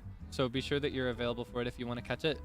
Alternatively, I did also get clearance to rebroadcast it. I have to figure out what time I'm going to be awake to rebroadcast it, but I will try to pick a time that is very different from the original time, right? So for example, if it's at 7 p.m. EDT, I want to aim for close to like 7 a.m. EDT the next day. It just might be hard to be awake for it is my problem. So it might not be, that's the problem. I have to be awake to rebroadcast it. So exactly 12 hours is kind of tough. So if I end up waking really, really close to it, it could be easy if I just rebroadcast it before I go to bed. But yeah, I'll get you more details on that as I understand what my schedule is looking like in the middle of that week, I think. Yeah, I really want it to be available to people who aren't like awake around that time of day. I don't want you to feel like you have to stay up really late at night, for example. So I'm going to do my best to make it both ends of the time zone spectrum so it's accessible. Schedule it as a video? No, because if I do that, I won't be able to unarchive it after. It's very important that it disappears immediately after. Otherwise, I'm going to get stoned with a rock by YouTube. So yeah, I will work out the details for that.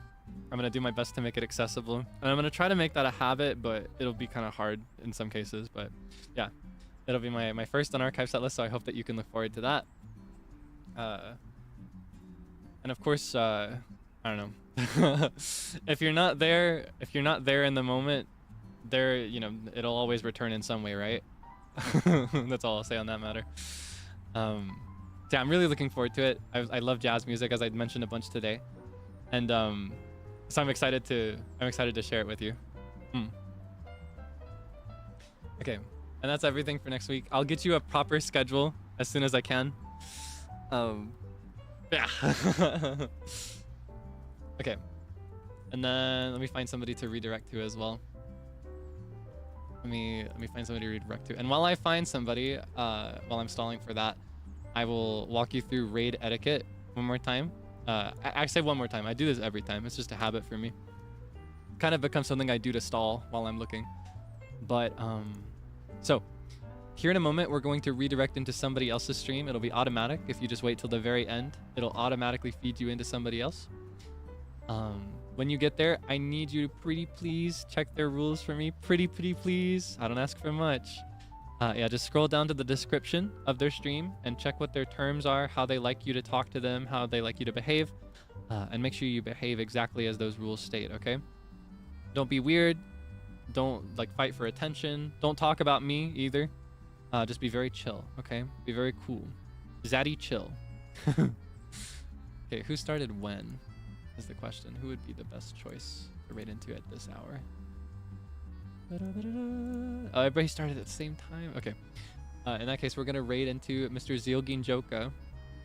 Raiding into Mr. Zealginjoka, who is playing Minecraft. I just mentioned that. I'll be joining that pretty soon, probably. Should be able to. I worked out all the stuff earlier this week, and it looked good, so I'll be setting up all the fine details tomorrow-ish. Yeah, I hope you can look forward to that. When we get to Zeal's stream, please be nice, okay? Don't talk about me. Don't talk about the stuff I talked about today. Even if he asks, what'd you guys do today? You say, we talked about music, the end. You know the drill, right? Yeah. Just talk about Zeal, talk about Minecraft. Be cool, be normal, be chill, be mindful. Okay. Sorry, I know I'm like a broken record, but it's still important. There are a lot of new people out there that aren't as familiar with etiquette, so it's important to be cool. Okay.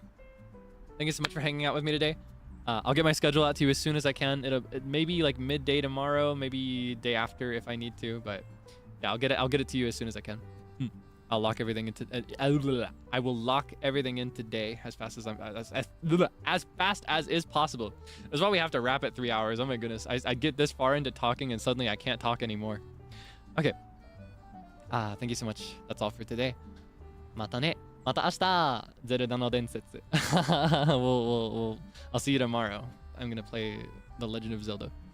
Bye bye.